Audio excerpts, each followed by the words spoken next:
All right, here we go. Okay, we are live. Welcome, everyone. It is March 18th, and today we are down a couple of players in our Saviors of the Sword Coast, the Stormbreakers. So what we're going to do is we're going to hold off on that next session, and we're going to play a demo of Legend in the Mist tonight. So we have our 3 players here, and we will begin this demo. Let me fix a little bit of this screen that I've got here. It's going to be wonky for a second while I pull out the right. All right, there we go. All right, I'm also going to share my screen as I walk through and explain to the players a little bit more about their character sheets. So I'm going to do that in Discord. You guys won't see it, but I will pull up. All right, so I think I am also streaming. Looks like it. All right, so I'm going to be doing that. Don't pay any attention to what's up here. That's for the players. All right, guys, you can zoom in on that. And I'm going to give you kind of a tour of how character sheets work, how the game mechanics work, and then we're going to kind of just jump into it. All right, so first off, I'm going to pull up character sheets. I'm going to start with the apple picker. The character sheet itself is very pretty. This, by the way, this system is no longer being developed. So I grabbed it because it was originally written for the demo, but the developer chose not to continue on. And so we use, in my Monday night Legend of the Mist game, we use a different system, the same one that's used for City of Mist. So not as pretty as this. This developer is very good at graphics and making things look really cool. And so what you can see here is that there are 4 themes. That's what each of these cards represent, are different themes. I don't see the cards. If you look at the stream in Discord, pop that up and look there for a second. That will give you what you're looking at. The rest of it, you can just click on it. It'll make it bigger. Yep. Okay. All right, so this is the apple picker character sheet. So you see it's really cool looking. And it's got a lot of cool graphics and very themed for this game. This is a rustic fantasy role-playing game. It is related, very close cousins with City of Mist and even closer cousins with Otherscape. This is the 3rd kind of evolution of that rule set. So I wanted to go over basically how it works. You have a character, and each character has 4 themes. You're allowed to have 4 themes. Other themes might be added as kind of like there's a fellowship theme that would be in the regular game, and that would be the theme for your group. You would have a special theme that just defines why your group is together and why you're adventuring together and so forth. And that has stuff on it too. So in each theme, there is a kind of a narrative at the bottom that gives you an idea of kind of what is behind this theme, right? So this theme is a personality theme, and the level of this theme is the origin theme. There are 3 levels to each theme. So if you think like the old 3rd edition game, there were 3 tiers of character. Maybe some of you aren't familiar with that. Some of you skipped over all the middle versions and showed back up for 5th. Some of you are just new to 5th. You won't know the old versions, but they used to have tiers where it was like 1st through, I think it was 10th, and then 10th to 15th, and 15th to 20th. They had these 3 themes, 3 tiers of power in D&D, and when you reach that, you got to add like a prestige class or things. It was like you upgraded your whole class to something really cool, and they kind of streamlined that for 5th edition. But this is similar. You have an origin theme, you have an adventure theme, and then a legendary I think it's not legendary. It's something else, but it's like that. It's like this top level amazing theme. So that's like being 15th to 20th level in D&D. So as you begin to level up in this game, then you may advance your themes to higher level themes as well. All right, so in this game, this kind of shows you some words, little word phrases. Maybe it's a single word, maybe it is a short phrase. These are your attributes. These are the things you use to power your moves. When you're making a move, you're going to use these. They're called tags. You're going to use these tags to power your move, and the number of tags that are relevant to what it is you're trying to do narratively, you can add it to your roll. So each time you select one of these tags, I keep getting like these tooltips. Sorry, so it's hard to see. So if we go roll with a blow, you see it circles it, and that shows you're going to add this to your roll. And maybe we're going to use scrappy because maybe this would be like a defensive one. So we'll use this like offensive, but then maybe you're going to use strong throw because you're going to throw an apple at your target or throw a rock or something like that. So we're going to use strong throw. And I don't think any of this seems to really fit, but there we go. So we've got 2 that we can add to our attack, basically. And then what you do is you roll the dice, and the dice will add these 2 things in it as a +2 to your roll. And all dice rolls play out like this. If your result is 10 or higher, that is a good, strong hit. If it is 7 to 9, that's a mixed success. You'll hit and you'll accomplish what you wanted to do with your action, but you may also suffer a consequence. And the consequences come in many shapes and sizes. Sometimes it may be another tag that I put on your character or a status I put on your character. So, for example, if you're in a fight with a bandit and you attack with scrappy and strong throw, maybe the bandit is going to also shoot an arrow back at you. And so if that's the case, you make your roll, and if you get a mixed success, that means you kind of both hurt each other. If you get 10 or above, you dodge the arrow, but you get your apple lands true, right? And if you fail, which is 6 or less, you don't succeed, but the consequence will happen. So hopefully that makes some sense, because that's the core of everything you do in this game.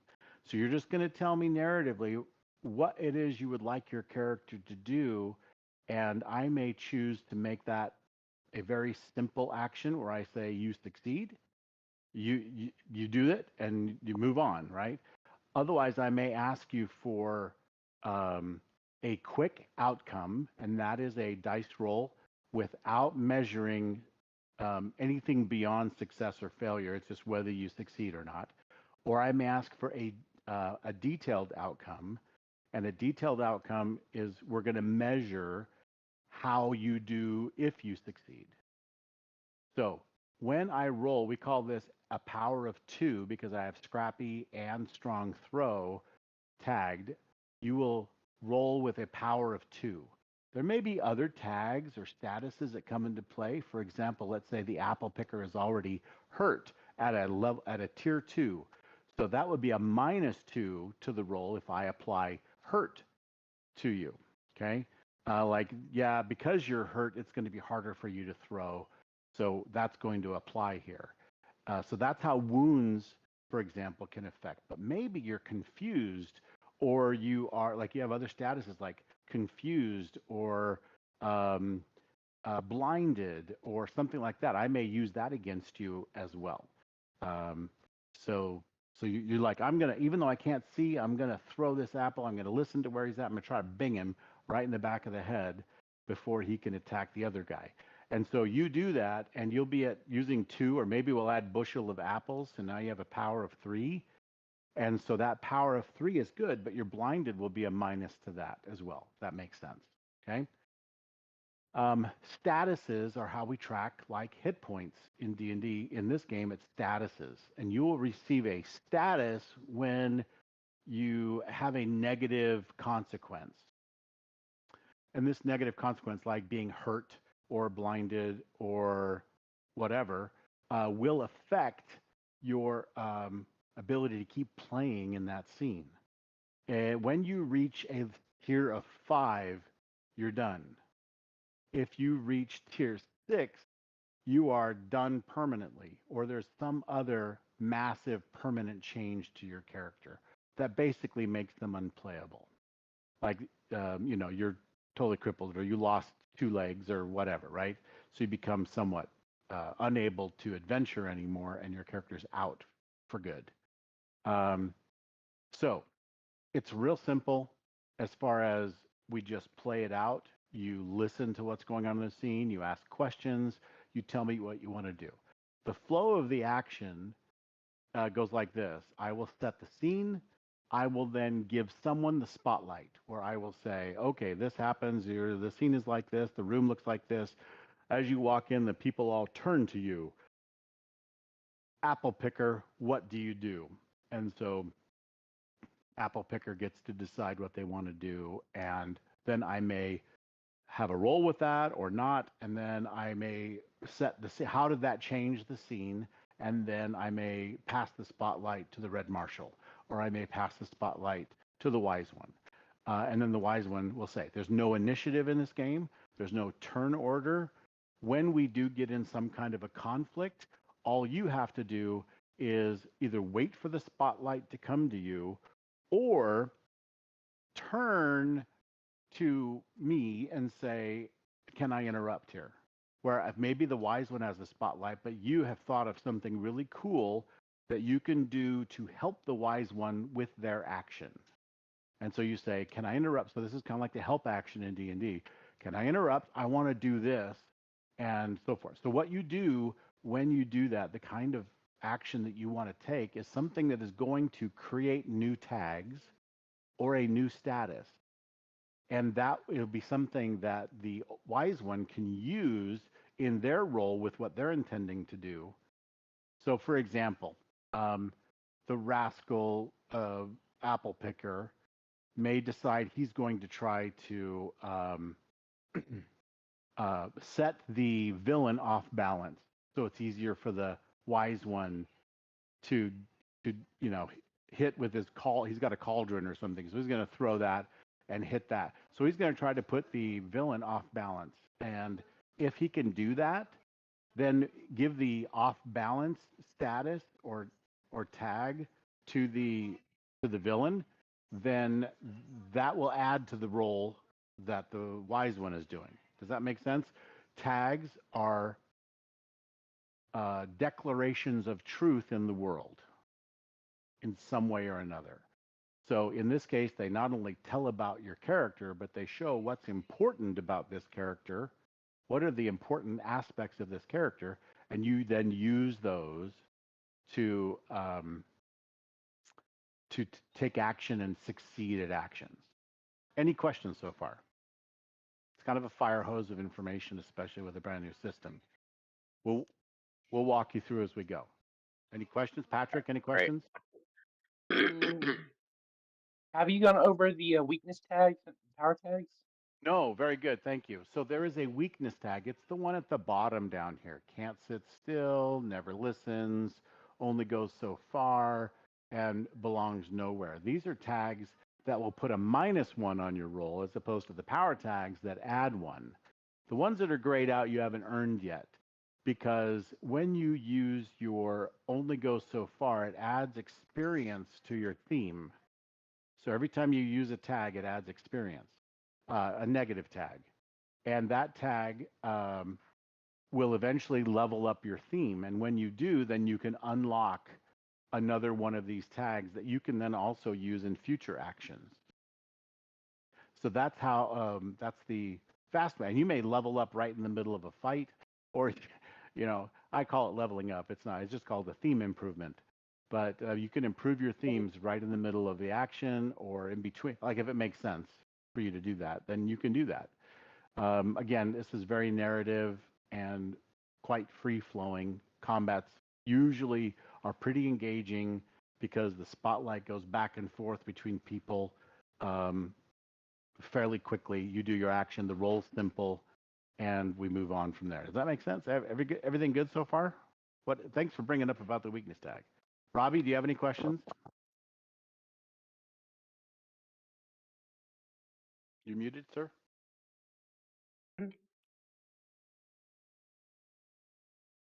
Okay. Todd, any questions from you? I'm more of a learner by doing, so I'm sure once I get into it, I'll Yep. a bit more. So here's the Wise Ones character sheet. Again, you will, when you're ready to make a roll, by the way, you click these acorn dice, and that pops up the Okay. roll dialogue. And then this is where your Cool. tags will get added in. When you seen a thing or two, you see how it went into that dialogue right there? Yep. Yeah. And you have old bones. So that is a different color because it's negative. That's a plus, that's a negative. So, but when you roll with this old bones, it'll automatically improve your theme for you, I believe. I think it should. If not, you get to check the box yourself. Click, because I used a weakness theme. Okay. So that's pretty much how it works. And yeah, we will just go through and I will, well, let's get started actually. Let me stop sharing my screen. All right, and we're ready to hit the action. Robbie, if you have questions, come up just by all means. Okay, pipe I up thought I and was Just unmuted. You can hear me? I can hear you now. Yes.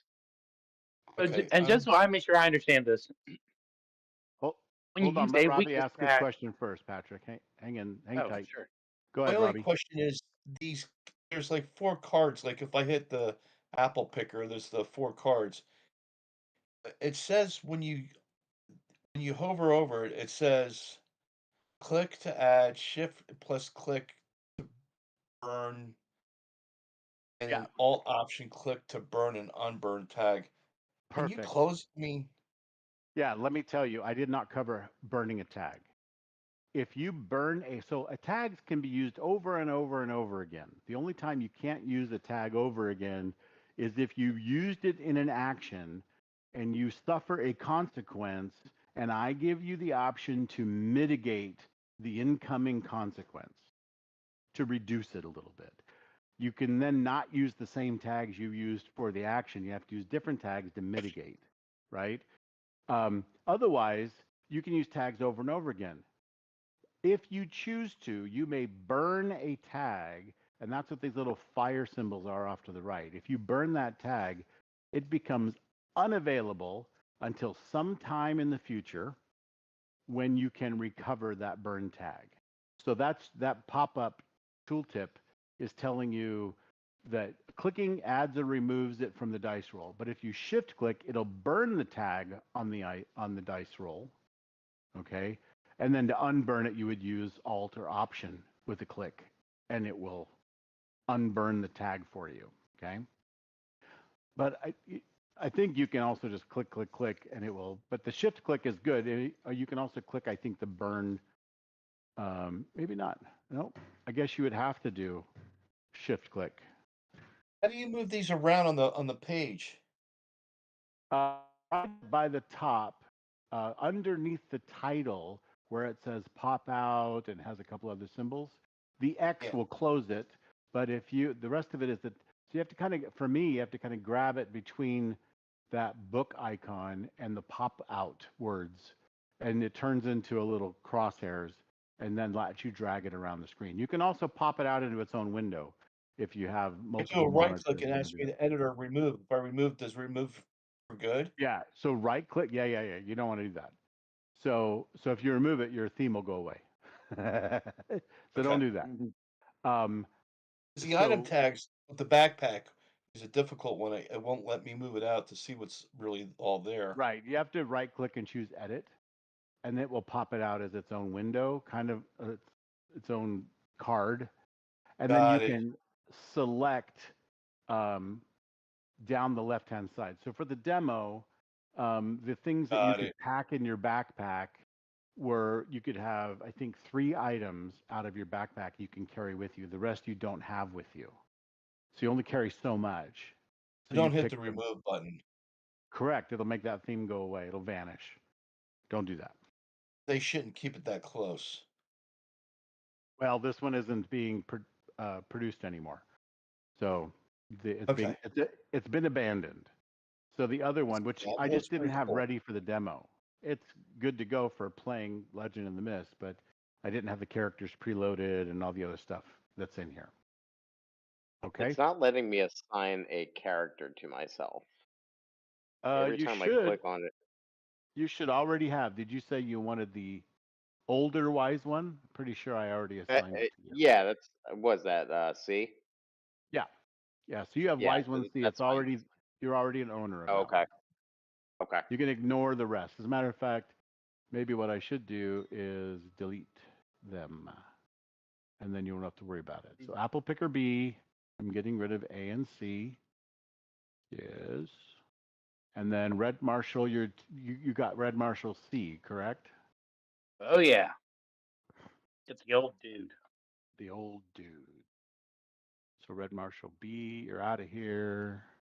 And then wise one, you chose C. So I'm going to delete all the others. You don't have to worry about clicking the wrong one or trying to figure that out. All right. Then here we go. For our studio audience, you are going to see how this particular module has the journal entries already in for all of this. So, all right.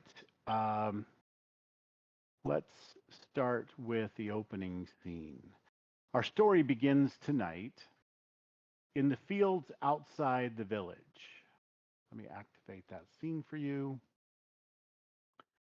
This village is called Ravenholm, and this is your home in the Dales. This dale in particular is called Raven's Dale. Your village, Raven's home. On what seems to be an unexciting, overcast autumn morning, our companions all happen to meet on the road by the fields. The innocuous roadside meeting takes a horrifying turn as the long, we'll tell you that in a minute. First, we're going to start by just establishing this scene. The Red Marshal, a member of the Scouts Order of the Dales, was assigned to guard Ravenholm.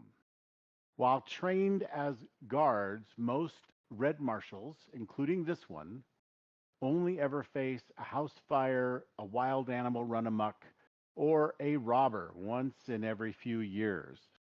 This marshal is bored and eager to prove their worth. The wise one, a reclusive apothecary living over the hills to the south, coming into the village every now and then to sell their wares and treat the sick. They know much more than the others about the unseen world and have been sensing a change in the air, even if they can't put a name to it.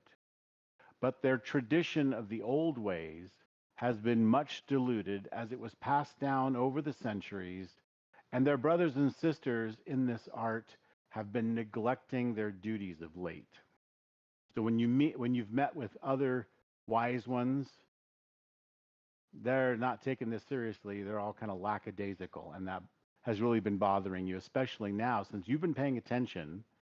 You have sensed a change in the wind somehow. There's something different going on now, and you're not sure what it is, but it bothers you.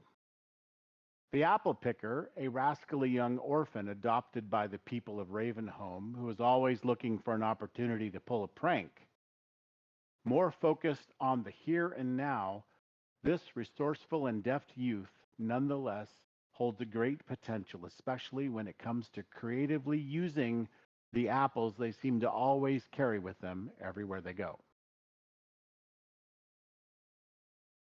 All right. So, Yes, sir. So let's get the right icons out there. Sorry. They just put some out on the board. Red Marshal and the wise okay. one. So let's say the wise one is coming from the south and meeting up, seeing Jared Marshall and. Yeah, he doesn't see me first, right? No, as a matter of fact, you could be hiding around a bush getting ready to pull a prank, something like that, right? Yeah.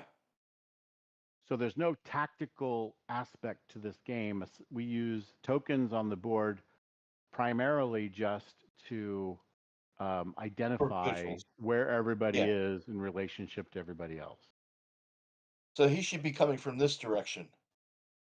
Yeah, exactly. Yep, Am that's I exactly right. multiplying my thing somehow? Are you what? Did I somehow multiply my icon? No, I removed one of your icons and I added in the old guy. So Oh no, he's right I'm here, saying Pat. like, yeah, no, I'm just saying. Looking at him, it's like I've made multiple versions of him by moving the icon around. Nope, I don't see you moving any icons around. This is the one. That's the wise Maybe. one. I'm the red marshal. Oh, sorry. This is you right here. This one. Yes. Yeah. You're Whenever I moving move around. him, Doesn't whenever I you move him, move? it creates a new box. It creates another red marshal. For a minute, then just leaves an empty box that says red marshal. Oh, that's weird. Maybe you need to refresh. Doesn't have anywhere near the overhead that our D&D game has. So you could just hit F5 and that should refresh for you. Oh. Loads Yep. fast. There we go. Huh? Yep, I see you moving it now. Good. And there's no squares on here, and there's no grid or anything like that. It's all gridless. So you can just kind of be where you need to be. There's no specific amount of space that you can cross on your move. If it's narratively possible, then you should be able to do it. So think of like movies or books where you just don't, it's like I moved 15 feet and then I did, none of that ever happens. I just moved over here and did this thing, right? So, all right. So you also notice, by the way, in the field over here, there is a young girl. You know her to be Willow and from the village, and she's here in this barley field playing around. She has a little barley doll that she is playing among the barley stacks over here. When you say little, how little is she? She's probably 7 or 6. Okay. She's not a tween. She's Correct. like a child. Just a young little girl. That's right. Okay. Now, it's a beautiful day, a very lazy day. Red Marshal, you've decided to kind of take a stroll. You occasionally go on patrol just to kind of check out the countryside around the village, kind of to make sure that you're aware of the comings and goings and what people are doing, and if anyone's hurt or in need of aid, or if there's a wolf or a boar or something like that that needs to be dispatched or run off, then that is your job. So not only are you like the constable, but you're pretty much first responder, right, in the village. That's your job. So you're kind of eager to have something go on. So you go out looking for it once in a while. You don't just hang out in the village and keep a mug of ale handy while you're waiting for someone to cry out that they need help, right? You're out looking for it. Apple picker above, up the stairs, to the north of where your token is. Yeah, there's some apple trees up that way, and so you've maybe the ones that are right near you. You've been through that grove, and you probably saw these guys coming from the top of that escarpment there, and so you can be up to something if you like. Wise one, it's your time to come back into the town, and maybe you've got some extra elixirs and stuff like that, for when old man Hibbard is backed up, again, you just drink this and it cleans him right out. That kind of, Sure. you've got Sure. some of those kind of things that you're selling in the I village. get to that people. good Pepto. That's right. And so anyway, you're coming up, and Red Marshal's coming down from the village to the north, and Apple Picker, you're in action. So Red Marshal, what do you do when you see the wise one coming up the road? The red marshal, or as I think of him now, Roland. Red, what? The red marshal, when he sees the wise one come up the road, goes, "Oi, wise one! Got how you doing? Haven't seen you in a bit.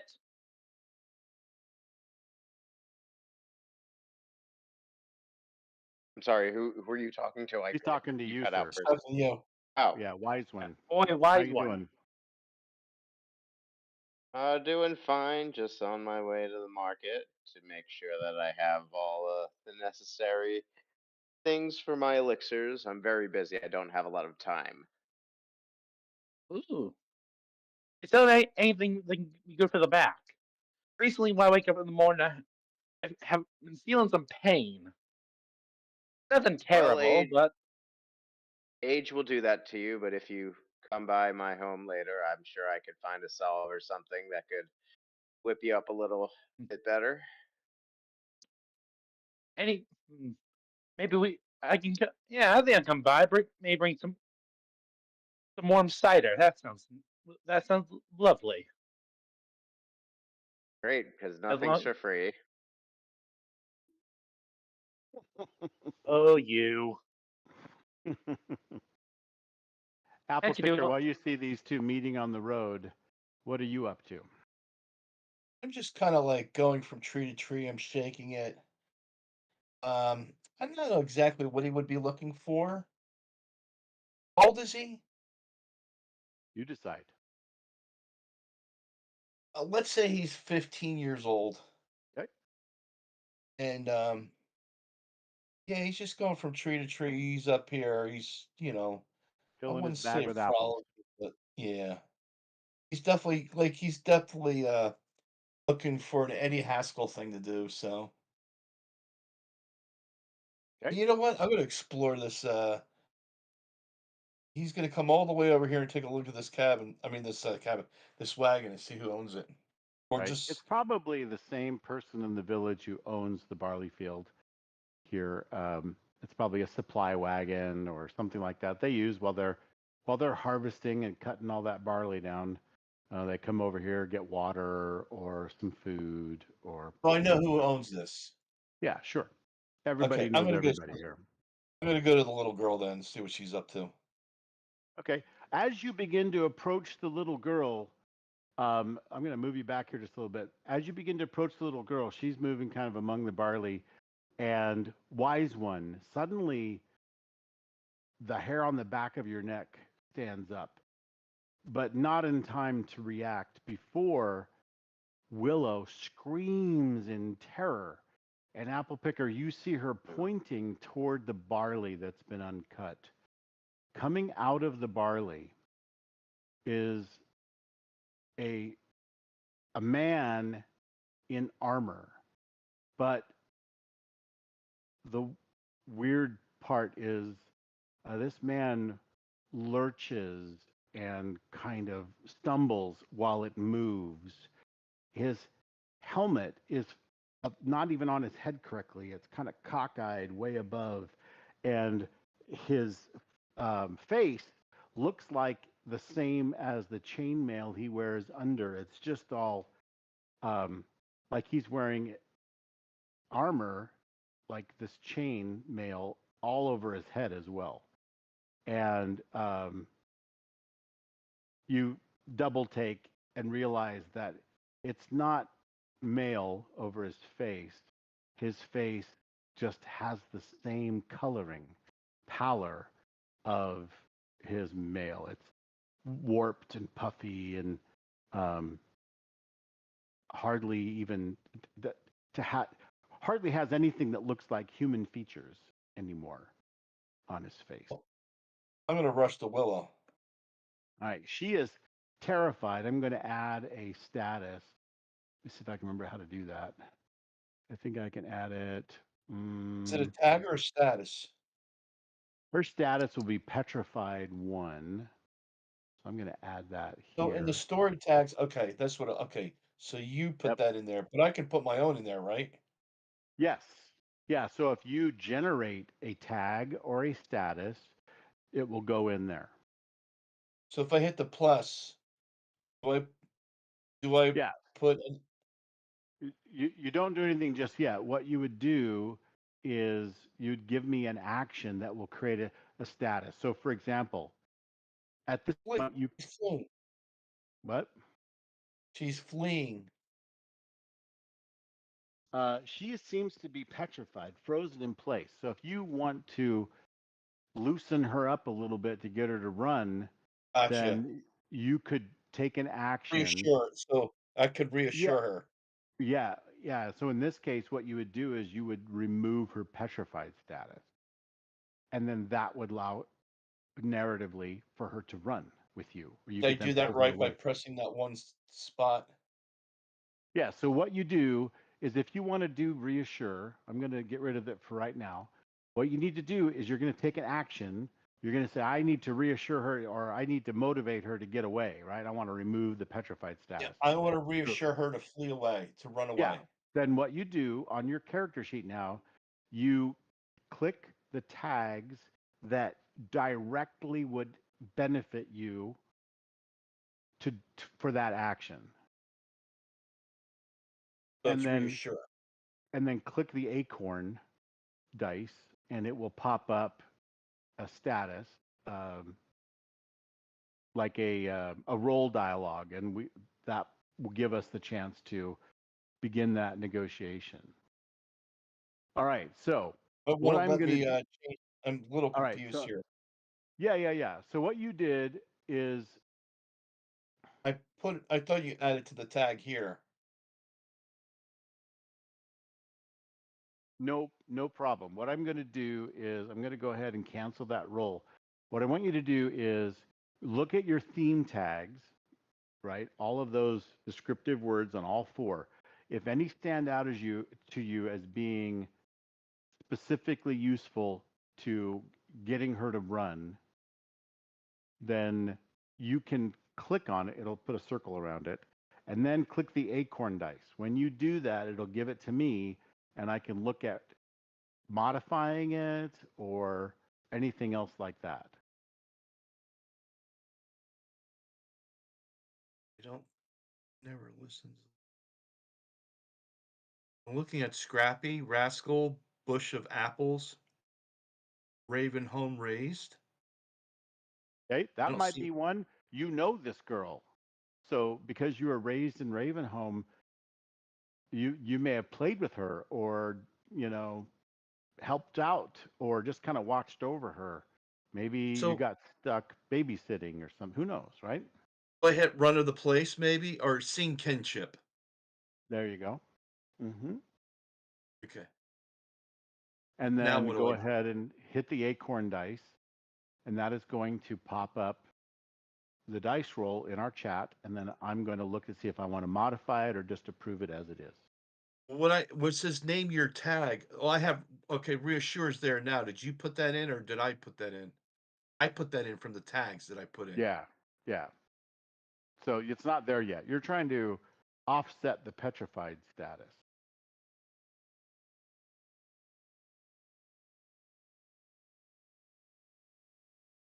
Okay.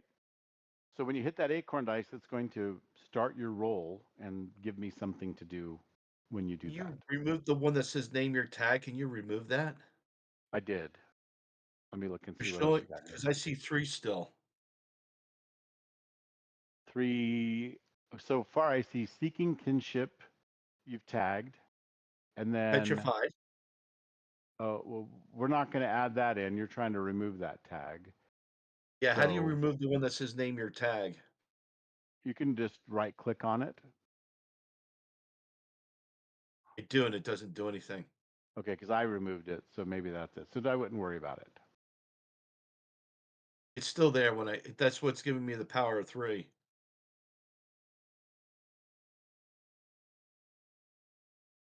Okay, can you cancel your roll or hit the X on your roll? Maybe that's the problem. I keep doing that too.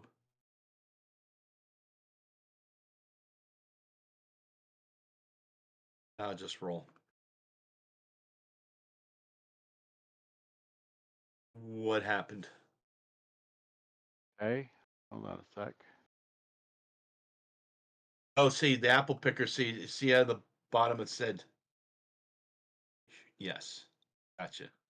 Now it works. Yep. Okay, so what I see is that the apple picker wants to roll with a tracked outcome. That is exactly right.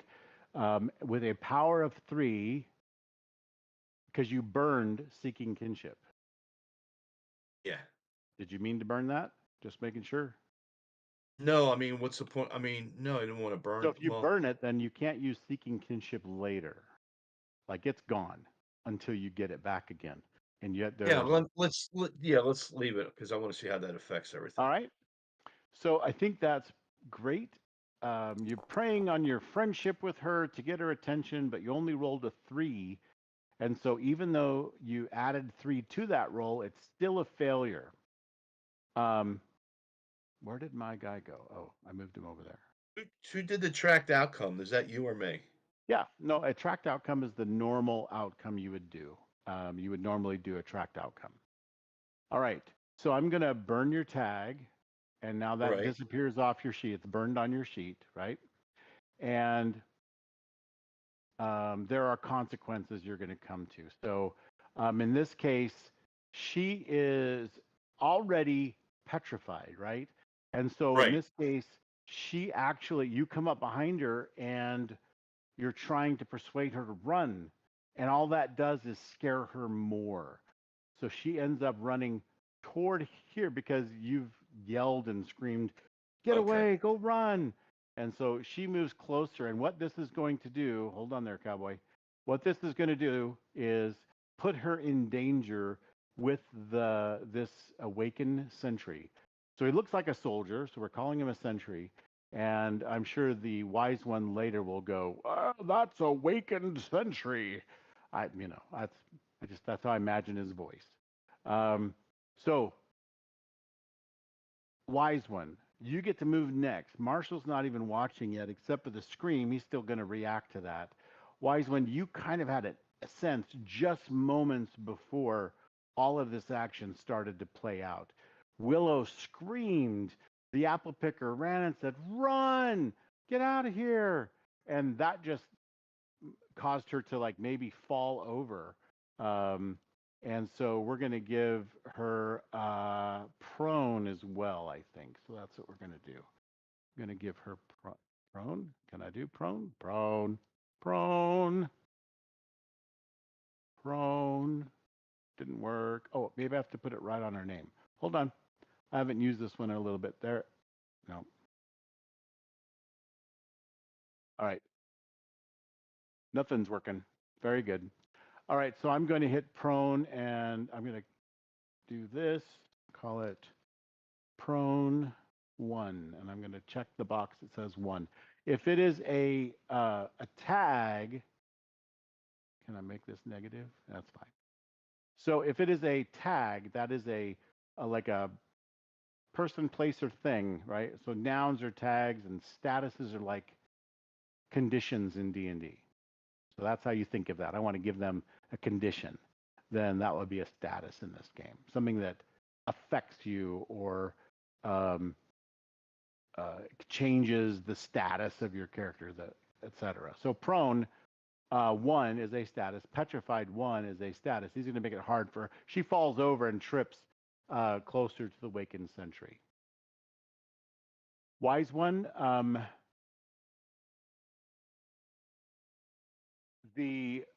this shambling thing. What if I can I send you a picture of him? No. We can do that in the other system. But in this one, he actually kind of he squelches ooze in putrid water as it moves. It's and disgusting. Yeah, you can tell from where you're at. Then even looking now, you have a quick sense that whatever it is that's oozing out of this thing could very well disease or otherwise infect poor Willow if he squelches on her. What do you do? Mm-hmm. So I would, the wise one would move over, get a little bit closer. All right, so you're going to try to climb the rocks or jump the fence, right? Sorry, no. I would go into the run around. Okay. I would run around because there's no way the old man would up the I, fence. I was wondering. All right. So you start running around the fence. You pull up your Hmm. robes and whatnot, and you go booking it, bare knees ahead. Hmm. And what do? So you can see from kind of here, you've sort of Yeah. behind this one stack of barley, but you can see clearly to where this horrid creature has come out of the field. What do you do? So just a quick question. So I can use kind of like any of these tags that I see on my character sheet. Like I can just kind of create a scenario where those Yeah. words would make sense. That's what we're doing. All right. So You, I have the or wards and or go ahead. or you do it the other Hmm. way around. You come up with something that would make sense for what the situation is, and then you Yeah. look for tags that directly Yeah. support that. Yep. Okay. So perfect. So um since the wise one is a practitioner of the old ways, he would come up with an idea to try and come up with some sort of shield or protective ward um, to, around Willow to make sure that she's safe from this bad guy. All right. And I Yeah. have the ward and protection. So okay, so I just click on that. Yep. So you click on the ones you think fit, and then hit the Yep. acorn dice. It's automatically on old bones as well. I don't know if that. I don't think that. Let me look. Okay. No, that was Yeah, it left says. over. So you just click it Okay, again to that's fine. unselect it. That was when I was kind Okay. of monkeying around. Okay. And then I guess where it says old ways practitioner, does that do anything? The like Yeah, bold faced that's a tag. ones? Okay. Totally. That is Yeah. totally a tag. Okay. Yep. Okay. So you really Perfect. So have I have the two tags. four tags. You have 3 positive power tags and your weakness tag. Yep. Okay. So I just click roll. Yep. And then that will pop it over in the chat for me, and it tells me you want old ways practitioner and wards and protections. Yep. And I don't see anything right now that the Wakened Sentry can do to minimize that. What I can do, though, is I can hit your weakness of spoken invocations. You quickly jumping to action, you are not used to that. So, because you have to speak the words in order to make the old ways happen the way they are. So I'm So a I'm going little to, out of breath. yep. And then I'm going to go ahead and hit roll. And that is going to roll with your,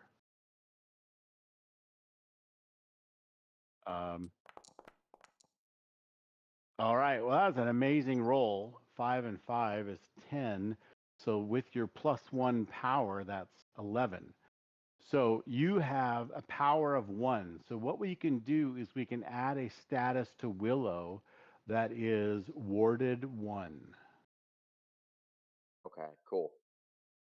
And so normally, as you get used to playing the game, you can add the statuses yourself. You can just go, yeah, I want to just give her warded 1.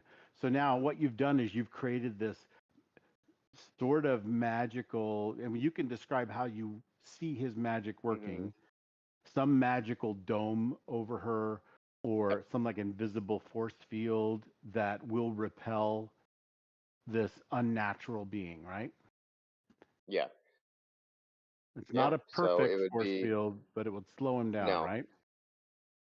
but it wouldn't even be a bubble around her. What it would be it would be more of like a caved kind of shape, more like a curved shield that protects most of Sure. her. Yeah, there you Just the go. part facing, so she could still run back towards us. Right. Gotcha. Well, she's the one who's warded, so it will always be kind of with her until that warded Sure. status is removed. So, all right, very cool. If you created something that wasn't attached to a person, we would create a story tag, and that is not then a tag or a status on a person. That is just something like you can create rain and you'd make it rain, and so we would just put rain as a story tag, and that may then affect how other people take their actions, right? And then it All says gain experience. Do I do anything with that? Yeah, I'll go ahead and click it.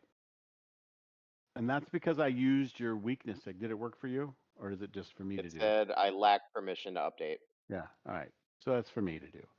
This then Okay. adds a little, it fills in the first bubble under experience on that card because I used your weakness tag on that card. So instead of having a power of 3, 1, 2, instead of having a power of 2, you had a power of 1 because I put a weakness tag in there that reduced your power, right? So Okay. that's how that works. Now, Red Marshal, the old man has whipped past you. You're realizing what's going on. You've heard the scream. This is your moment. I think you got kind of excited for a second and almost, just forgot to act because something is afoot, and this is your chance. What do you do?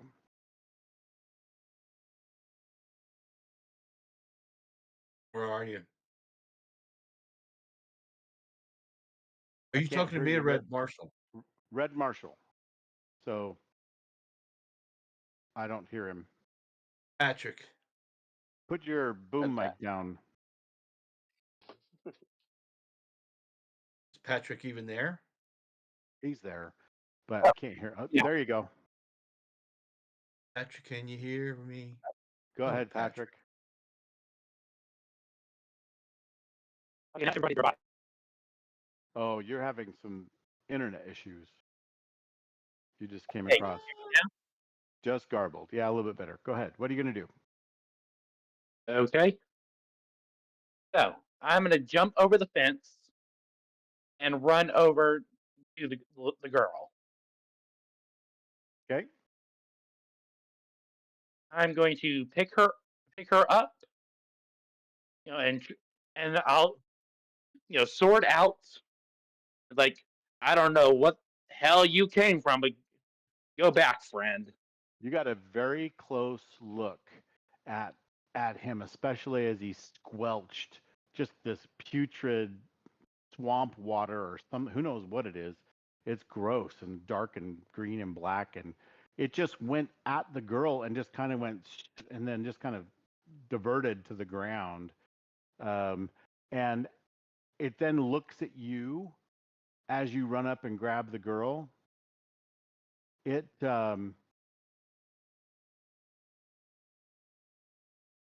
lumbers forward at you threateningly as you try to get this girl. You're gonna probably impose yourself Yeah. with the girl, push the girl behind you while you have your sword out. It lumbers towards you threateningly. What do you do? He has a rusty sword. My first instinct is honestly, as the Red Marshal, is to, show off, fight this thing, but then training kicks in. I want to use the tag Red Armor to kind of like to get ready to defend myself. Okay. So what we would use that in a mitigate. So if he's going to attack you, so what we're going to do then, as you kind of brace for impact, you're hiding the girl behind you in your armor. Actually, no, I You think even have like a everyone- villager's shield, right? Yeah, I was about to say, I think Villager Shield works better for this. Yeah. All right. So he's going to actually hit you with /2. So one thing interesting about this game also that I really actually like is the game master never rolls dice. I simply apply threats to you, and you have to act or react to them. So he lumbered forward to you with his sword out threateningly. All you did was shield the girl and kind of hold your shield up and count on your red armor. And he's going to do /2. So now you need to do a mitigate roll. And this will be for you to reduce that slashed to nothing, or maybe /1. So I want you to go ahead and make a roll, apply your tags that you feel like would be appropriate for that roll. I can use more than one tag? Yeah, absolutely. Okay. So the only restriction on the number of tags that you can actually use in a roll is it has to apply. It has to be directly relevant and beneficial to your roll. I'm using red armor, villager shield, and I don't think brute strength would come into this. You're right. I don't think brute strength would. But And neither would maybe swordsmanship or what's that? I don't think any of my martial training comes in this specific moment of swordsmanship or rally comrades. Correct. So I think I So think I got what you how did. about Protector of the Dale? Oh, okay, yeah, I can do Or even yes. Athletic, if you wanted to use that. That would make more sense, right? Okay, yes. Okay. Okay, So that then I think you should also probably tag this is going to hurt later. makes sense. Um, Okay. and then maybe the And burden of responsibility. You're more worried about protecting the girl than yourself. yes. Very good. Was there Okay. anything rash about this action that you took? No, Okay. he did have an instinct to do something rash, but his training kicked in and he, protect the villagers first. Very good. All right. I think that's exactly perfect. So now go ahead and hit the acorn dice, and it will put this roll, or it may open up that dialogue and then hit roll. Yep. And we talked Now about we don't all see of. that when that happens, do we? We don't see Nope. what. We don't see him opening up the his His whatever character you're doing right sheet now. I and don't see that. clicking stuff. Correct. It's just on his character sheet. Just like when you're doing stuff on Oz's character sheet, we don't all see that. You can open his character sheet and kind of look at it if you want while he's doing it, and that will give you some insight on it. All right. Oh, Patrick, not good. Yeah. We're going to change the roll type to mitigate. So in this case, you try to block, dodge, shield, or absorb, and you do not succeed. You're going to gain some experience on your themes, but you are going to take splashed 2. So let me see. Can I drag? Let me see if I can drag splashed 2 off of here. And drag onto actors or story window. This is the story window, and I should be able to put it right there, but it doesn't work. Worthless. This is one of the things I don't like about this. Is it just had some issues. It was all kind of a beta thing. But all right, so I'm going to add splashed 2. All right, now the way statuses work is you now have a splashed 2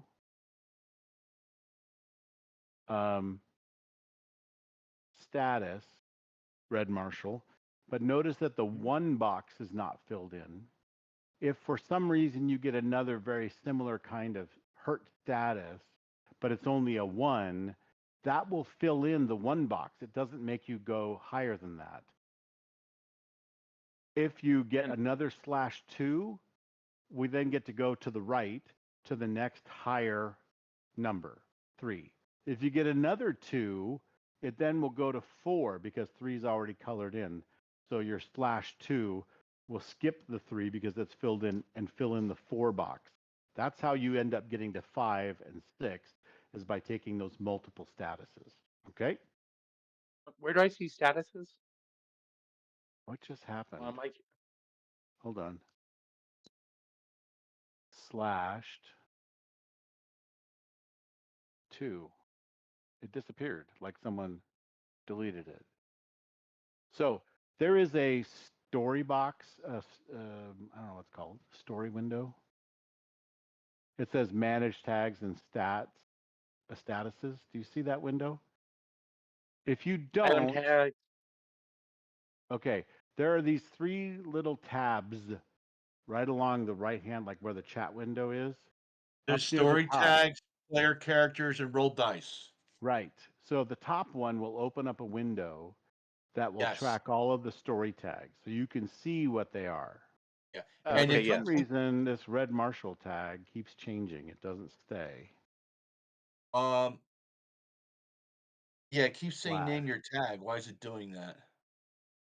Well, don't add stuff to it until there's something to add.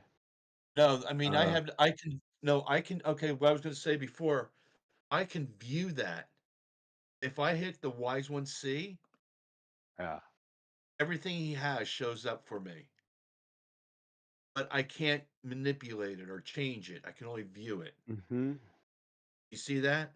Yep. So if I hit on the Red Marshal, he must have Oh, somehow, I see. see what I'm saying? /2. Let's see if that sticks. Oh, wow, you can pop out each one. That's pretty neat. Yeah. All right. I think that it And didn't there's go to no 2. order here, There we is go. there? Order in what? And playing, like I can start adding my tags now if I wanted to. Yeah, you start clicking on them to prepare for your move. Sure. So slash. Is that correct? I put it on there, and you'll notice if you look at your character sheet, you have these little leaves that are coming off like where your backpack is.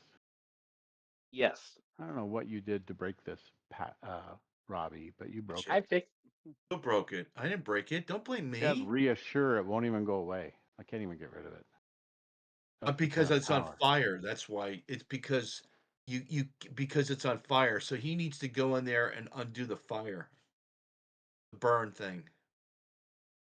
I'm going to refresh my screen because I seem to be disconnected and it's not working. So Oh, it's that's loading pretty. right back up. It's so fast. All right, let's see. Okay. This should work right here. I should be able to put slashed. And then next to slashed, I should be able to put 2. And now that turns green. That looks much better. I think it's going to stick now. And let me go down Yes. here and get rid of your reassured. That should go away now. It did. Okay, very good. Now that's working. I feel much better about life. All right. I had to Did you say refresh about something. I life? just disconnected or something. All right. So you get cut down the back, and just right in a weak part of your armor. You feel it slash, the blood. You can just feel it, and it's a rusty blade, not even sharp, and he just slashed right into you. You look over your shoulder, and you see this undead, just dead, soggy flesh, just dripping, almost, just sagging off of the skull, and he looks at you and he kind of cocks his head and he looks at his sword as if remembering the old days. What do you do? I am going to use. So Well, I can kind of do like a hold, help action thing. hold on just a second.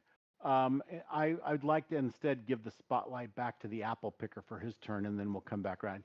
Since you're closest, that was my inclination, was to, but they may want to do something to close in or do something from a distance. So let me turn the apple picker. You see some horrible things, but the red marshal just swooped in and took a sword blow instead of Willow. What do you do, apple picker? You're talking to me, right? I am the picker of apples.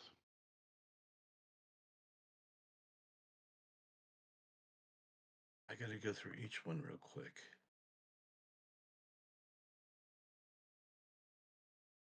Shoot. I mean, just knee jerk. What would your character do right here? What do Where you is the think? little girl? I'm going to be She's right grabbing next to you. her and pulling her out of the way. I'd like to pull She's her right over next to here you. somewhere. Yeah, so the marshal can pass the baton, so to speak, to you, and you can Right. And I'm run her off. looking at. So what? I mean, even though I'm not lunging at the enemy, it says lunge at them. That means her, or What does? What? I'm trying to figure out. I've got my page open. Prankster, life, cunning wit, can't sit still. That's my personality Uh-huh. trait. Possession. Okay, got it now. People. So when it comes to my trait, I'm You going to want to dig in run? my heels. Okay, well, I haven't asked for a roll yet, so there's no reason for that. Oh, So, And so if you want to just grab this girl and run her off to safety, I would say with the red marshal in the way, it makes perfect sense to me. You could do that. Right. Why did it Where take do you away want to take her? I'm a little confused why it took away my reassure. I want to I got bring it rid of over it. here. No, I got rid of Oh, it. Okay. did you get rid of it? Yeah. I want to, yeah, okay, grab her there. But I want Okay. to be more in the front. For sure. So you could put her over here and tuck her Right. away behind this stack of barley, for example, right? Well, Uh, okay, and support him at the same time. Sure. Okay. So she'll be right here behind the barley, feel it crouched down, shivering and crying. And then I'm going to come here and throw an apple at him. Okay. All right. So that would be. Is it a nice unripe apple, or is it a really soft, wormy, ripe apple? Which one would you like Oh, as the option? it's not a not ripe apple. It's going to be hard. A hard Yeah, apple. Okay. I know which apples to throw at people to make them cry. Exactly. Exactly. So now I hit roll with a blow. Now that would be you avoiding a blow you're taking. Okay. So that doesn't make any sense for that. So But so there's people, possessions, personality, and trait. Where yeah. do I So what I would do, for example, is I would go with bushel of apples and a strong and then do a throw. strong throw? Sure. And then I'm going to, I think you're close enough. I may not use only goes so far, but let's see what else you can do to throw in there. Are you going to throw, Can't wait, sit you can't still. have, Cunning wit. you don't get dig in my heels yet. Why? Cunning You're getting, wit. you're getting I only crazy here. have Hold finder on. keepers and can't sit still are showing up. Yeah, finders, keepers, can't sit still. You have prankster and rascal. That's fine, but you could use No, scrappy. they're all marked. They're all marked. Oh, no, that is. You could use scrappy. That makes sense when you're getting into it. You're getting tough. You're jumping around, pitching an apple his So way. that would be That sounds lunge at pretty good. them. Let's see, lunge at them is You not don't blacked have out. lunge at them. That's because that's No, not a tag you have yet. if I took away bushel strong throw, it shows up. What? If I unclick strong throw and come back to it, oh, it didn't work. They were all No. lit before. Yeah, they should Okay, only have so those top three lit on each one. okay, now I hit my roll. My Okay. roll. All right. So a bushel of apples, strong throw. Did you want to use scrappy as well, or what do you think? No, I just rolled. So Okay. wait, the GM is moderating the roll. Please wait for their decision. I am. The bushel of All right. apples and strong throw are good. Yeah. Okay. All So right. you So roll that's a against me. really no. I'm not rolling. That just is your roll. I just interrupted your roll, and I either Okay. approved it or I can reject it, etc. So the apple glances off his sword. He just had it in the right spot, and so it flies off into the barley field behind him. Wise man, you see the apple picker has brought the girl back and then jumped back in action with a strong pitch, but it glanced off his sword, flew into the barley. What kind of designs do you have in this situation? The the sentry is looking worse for the wear, for sure. I mean, because it looks like he has been in the water for far too long. I'm going to add a tag for him that allows him to parry. Can I do that? Does it do that for me? What about there? Nope. What about there? Nope. All right, so I'm just going to add it. It was one of the reasons I got away from it in the first place is that none of it works the way I want it to. All right, so I'm going to add parry. He's sort of remembering how his sword works, and apparently glancing that apple off of it by accident jarred something loose and he remembered.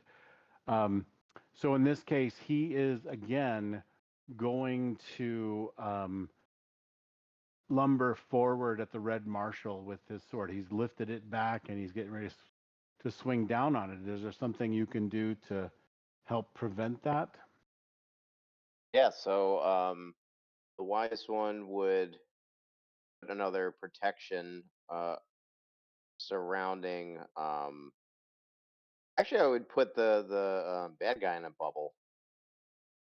I would kind of put him in like a magical kind of shield that he wouldn't be able to escape from, like that kind of thing. Okay.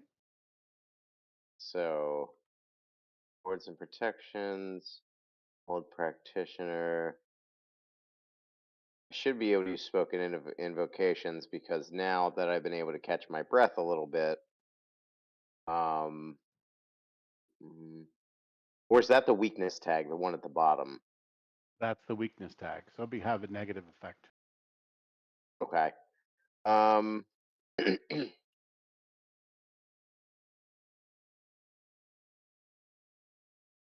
Okay, yeah, I think that would be it.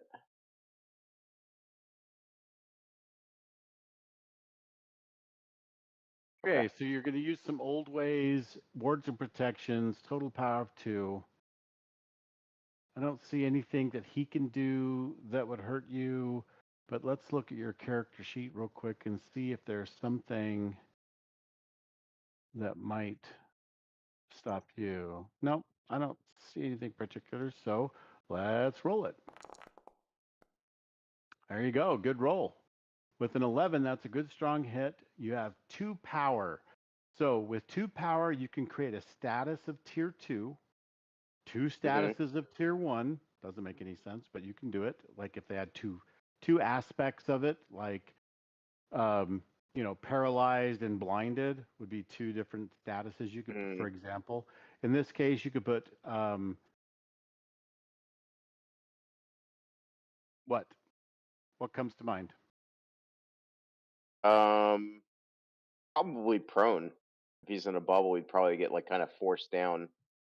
Okay, so you're going to try to use magic to No, kind of not pin him down to the yeah, ground. pin him down and maybe actually blind him. He can't see past the Okay, so then that's past the shield. 2 different statuses. Do you want to do that? Prone 1, blinded 1? Yeah. Okay. Totally can do that. Prone 1 and blinded 1. All right. So got blinded and prone. Very good. That I think is enough to stop his attack, of course, and he is knocked down to the ground. He struggles against it, and you feel like he is going to be able to shatter your wards. Red Marshal, what do you do? Okay, girls out of the way. I've been severely hit by I guess the only word for it is monster. Yeah. But there's still locals here that I need to protect. There's a teenager and a little girl and a weird old man. So I'm going to use aspiring local hero, feign courage. Yep, that's horrifying. Swordsmanship and martial training. But for that, I'm also weakness tag experience foe is once you said the dude is remembering it, how to be a fighter. Protector of the Dale and brute strength. Any other weaknesses tagged I should use? You think? I think you could certainly. This is going Maybe to hurt burden of later. responsibility. Okay. Yeah, What about burden of responsibility? Sure.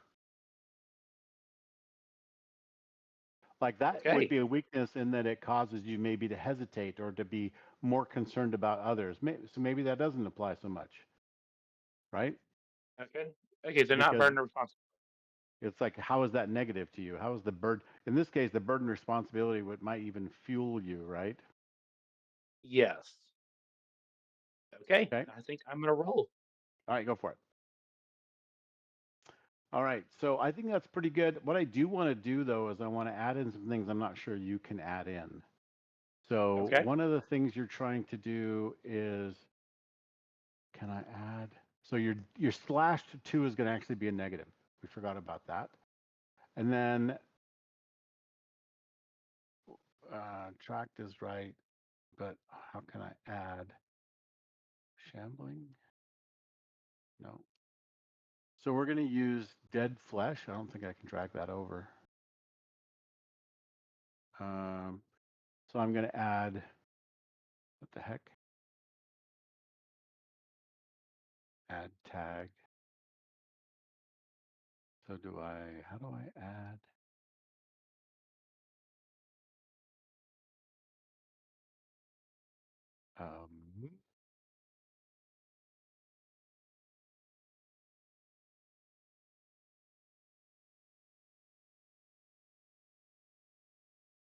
Harry?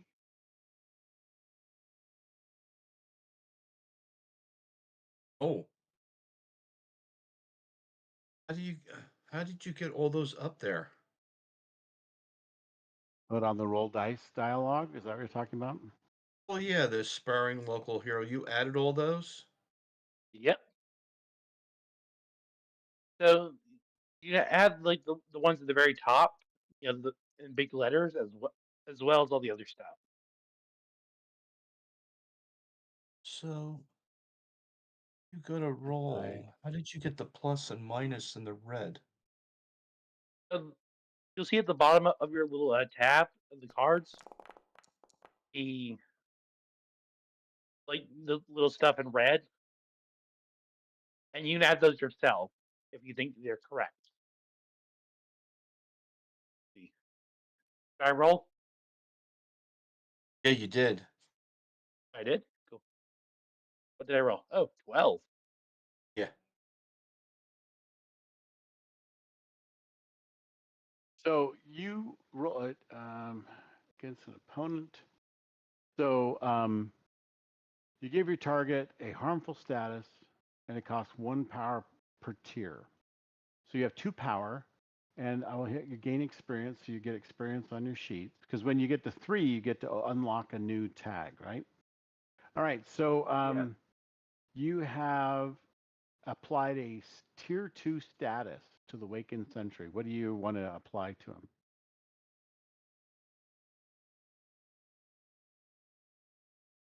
How would you describe the condition you've placed on him? So he's currently on the ground due to some mystic shenaniganery I don't understand. Right. So let's see. My martial training has kicked in, and I think the best thing I can do at the moment as a tactical decision would be very much similar to what he did. Just give him a /2. Okay. Or maybe since you were going for like a coup de grace, but didn't quite work out. Yeah. Maybe impaled.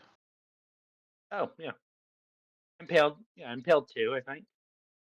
Okay. All right. Cool. Yep. The abomination. Back to wherever you came from.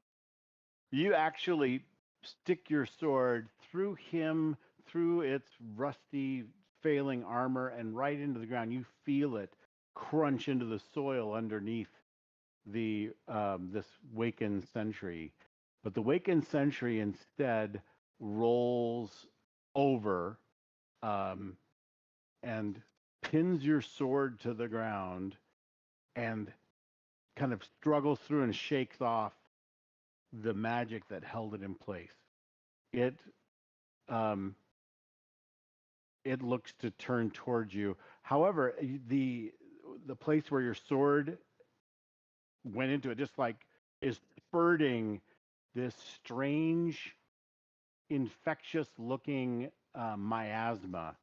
So kind of think of it like a black, oily substance of some sort that also is made up of buzzing flies, or gnats around it. It's just this weird thing, and it kind of has, so like it's got stuff coming off of it and out of it, that the imagery invoked in your mind is like it's got gnats, just like a swarm of gnats coming from this black ooze that's coming out of it where the sword is. So I'm going to say you're able to recover your sword as he rolls over, because there's no consequences for your attack. That was a good strong hit. If you had rolled a 7 to 9, I would have said you did the damage, but he can take away your sword temporarily, right? As he rolls over onto it. So in this case, you're good, and he struggles to stand. What do you, apple picker? What do you do? Well, I think at this point, I'm still whipping my apple at him. Okay. And the red marshal is kind of annoyed. I guess he might be a little annoyed. So because I'm still behind him, I'm still just a kid. I don't have any protection. So let's give this a shot. Oh, I set everything up. Where did it go? So I would be bushel of apples, strong throw, but never listens. I had it reassure and run real fast. Is basically what I had the little girl do. Okay, so you don't need to use those in this action. This action is specifically about you beaning him with an apple again. So do I take out reassure? So, how does never listens apply? That's normally you not listening, right? Throwing Yeah, I caution mean, I'm to the the kid wind. that I'm kind of like that kid that's in the way. Mm-hmm. So you could throw deft hands in there as well, because you're grabbing another apple out of your sack to throw it. Okay. Yep. All right. And so you've got Let's it. roll. So that's a power of 2. So if you get a strong hit, you'll be able to apply a status of tier 2 to him. You could add to, not impaled, but certainly his hurt status. We'd combine it to bruised and impaled, or something like that. Or I may add. Let's see. Is there some kind of negative status that you have? Not right now. Well, the never listens is a negative status. Yes, it is. Right. That's your weakness tag. Yeah. And why do you have run real fast? Well, that was in the tag, my tag. Did you remove that? Yeah, remove that. That's for the little girl. Gotcha. Okay. You All remove right. it? Okay. Yep. I think it It did. doesn't refresh, so I gotta close in. Okay. Got it. Okay, let's roll. All right. So, bushel of apples, deft hand, strong throw, never listens.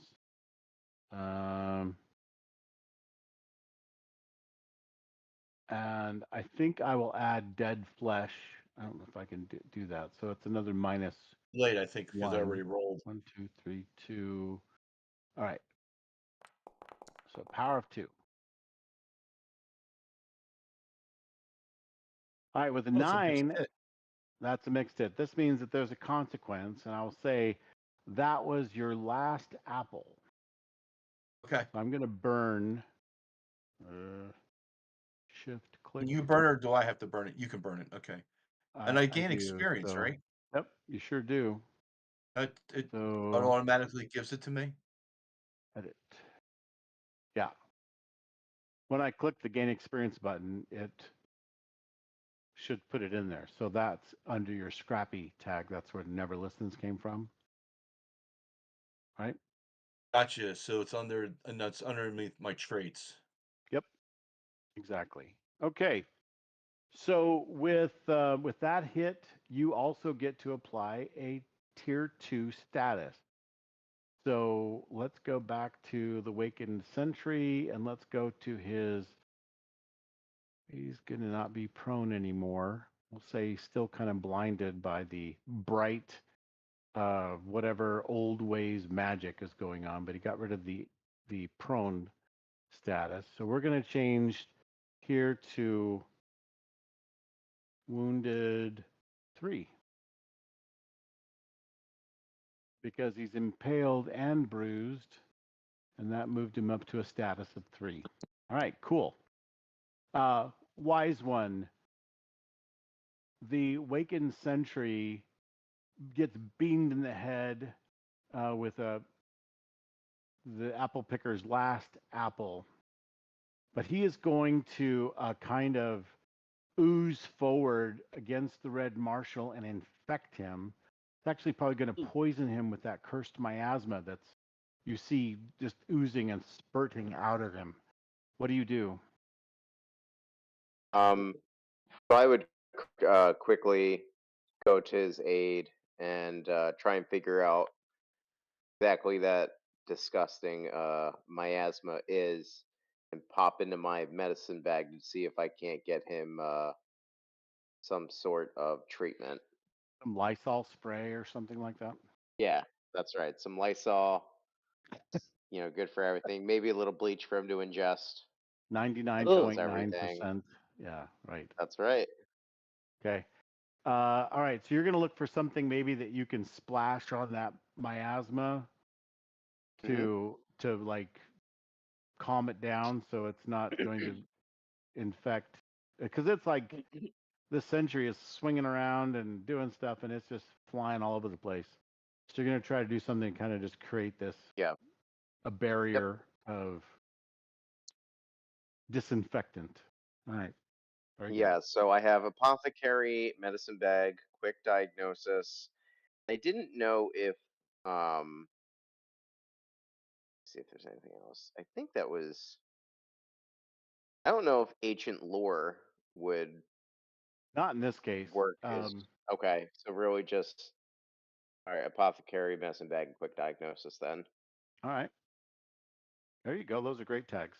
Sure. All right. Is there anything that we can use that would make sense? Okay. Oh, that's fine. So let's roll that. There we go. All right. So with an 8, that's a mixed hit, or what we call a success with consequences. This would be a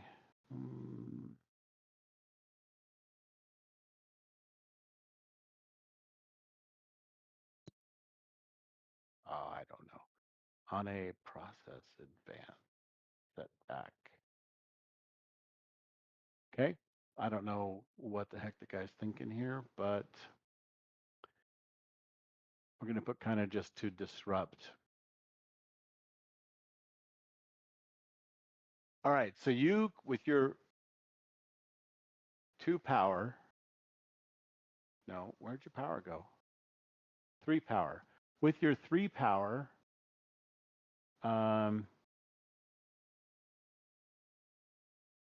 you can put a 3. I guess you could put disinfected as like a status on the Sentry, or not a status, as a status. So tier 3 status, or if you can think up a tag, but I think it's 1 power per tier. I think that makes the most sense to be like disinfected as a status. It's not necessarily applying to his wounds, but it would apply to his attack that is to infect people, right? Oh, I should spell it right. Yeah, sure. Right. So I think you've successfully thrown water or whatever liquid it is you created that is used for disinfecting. You've kind of eased the miasma so that it's not. If he tries that again, he'll have disinfected to counter that. Like whoever does mitigation would have disinfected to help with their mitigation, right? Yeah. Okay. So Red Marshal, over just kind of past you as you're kind of trying to get out of the way of this stuff that's oozing all over the place and squirting out, sloshing about. The wise one manages to get some stuff in his cauldron or whatever, and he just like shucks it over there. This big fireman's bucket of stuff lands on this wakened sentry, and it kind of dissolves some of the black miasmic ooze that's all about him. But nonetheless, this dead fleshed shambling creature raises its sword again to threaten you once more with another a blow. What do you do? I will respond in kind. But first, Okay. I will move between. I'm gonna move between him and the apple picker, just Okay. to make sure his attention's fully on me. He'll probably give me the burden of responsibility. The and yeah, so I need to start getting ready to take this guy out as fast as possible. Mhm. So I'm thinking, yeah, if you check, here's what I'm thinking.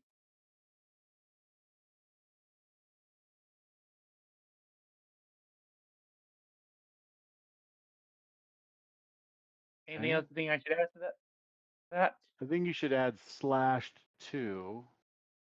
How does that play in? I don't even know how to select that. Maybe that does I it selected now. it. I already got it. Okay. All right.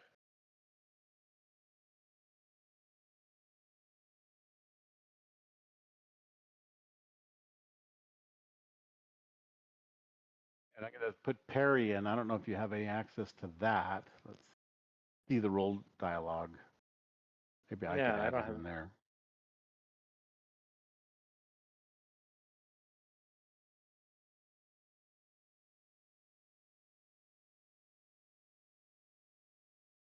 Okay, roll it. Okay. Let's see.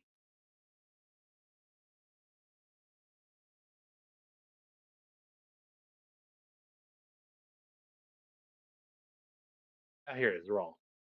Yep. Wow. Okay. Villager's Shield, aspiring local hero. So,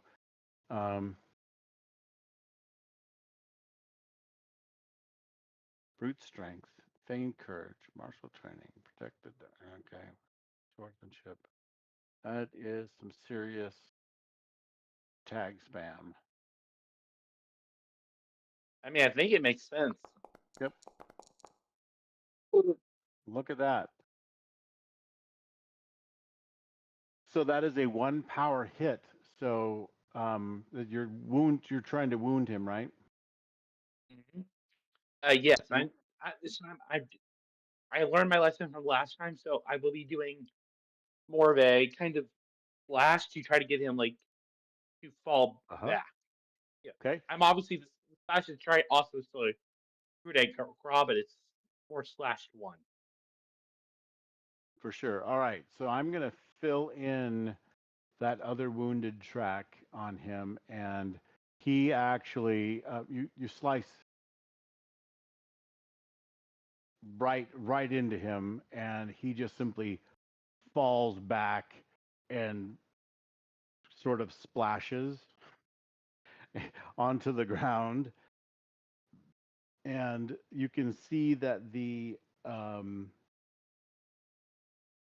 insides of the armor are already beginning to kind of stop taking shape. It's going to sort of sag into just what bones are left as his flesh begins to puddle in black ooze on the ground underneath where he fell. He lays there unmoving. Congratulations, you guys have beaten this challenge of the Wakened Century. Hey. What in the nine Well, hells is yeah, I mean, this? got it a little bit. I'm a little still confused about. I understand the tags on our cards. What I don't understand is us making the tags. What does Yeah. that do for us?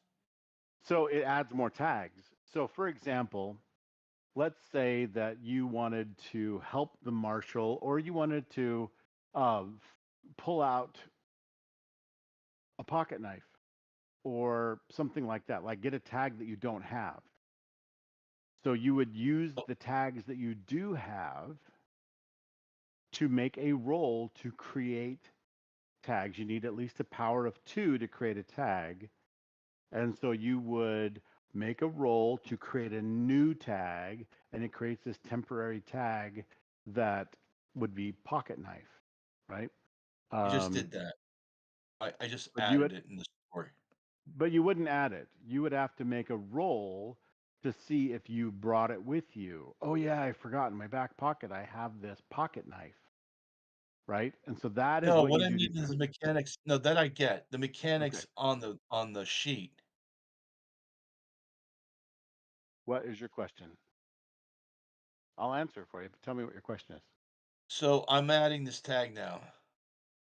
What? No, you Pocket shouldn't be knife. adding anything. What are you doing? No, I'm. I'll see if I can tell what you're doing. So go ahead, do what you're I just put the trying word to ask pocket it. knife in there. In where? So Your now it shows backpack? up on the bottom yellow. Oh, you did it Let's say I just. on the story tag. Yeah. That would be the result of you making a roll using your tags to create a tag, So right? if I roll now, Then you should be able to use pocket knife on the roll dialog. I'm waiting for use. Hit rolls, accept, and see what happens. Well, hold on. You'd have to select pocket knife. Do you see what I did on the roll dialog? Oh, okay. So it's a plus. Okay, now I Yeah, roll. it could be so for me there's minus, plus, or burn, right? And you can't burn a temporary tag, which is what pocket knife is. So we would make it a plus, and then we'd click roll. Okay, and so that would be a 9. And because you have one tag, that's 1 power. So you have a result of 1 power. Okay, what are the little dots for? Is that the strength of That's what you're if it's doing? no, that's if it's a status instead of a tag. Notice it changed colors when I give it 2. Yeah. But a pocket knife is not a status. It would be more like stabbed would be I'm a just trying to status, figure out how this works so I can. or bleeding. Yeah. Yeah, so if you want to create a tag, you can absolutely do that. I'm going to dig in my backpack and see if I can find anything that I can use, Right. because I feel like I just ran out of apples and I don't know what else to throw at him. Yeah. So you roll, and maybe you have your run of the place. So that means you've probably stolen a few things out of some of the villagers' houses or from the tavern. And so you've been raised in Ravenholm, so maybe you have some resources that Ravenholm. So you check those and roll.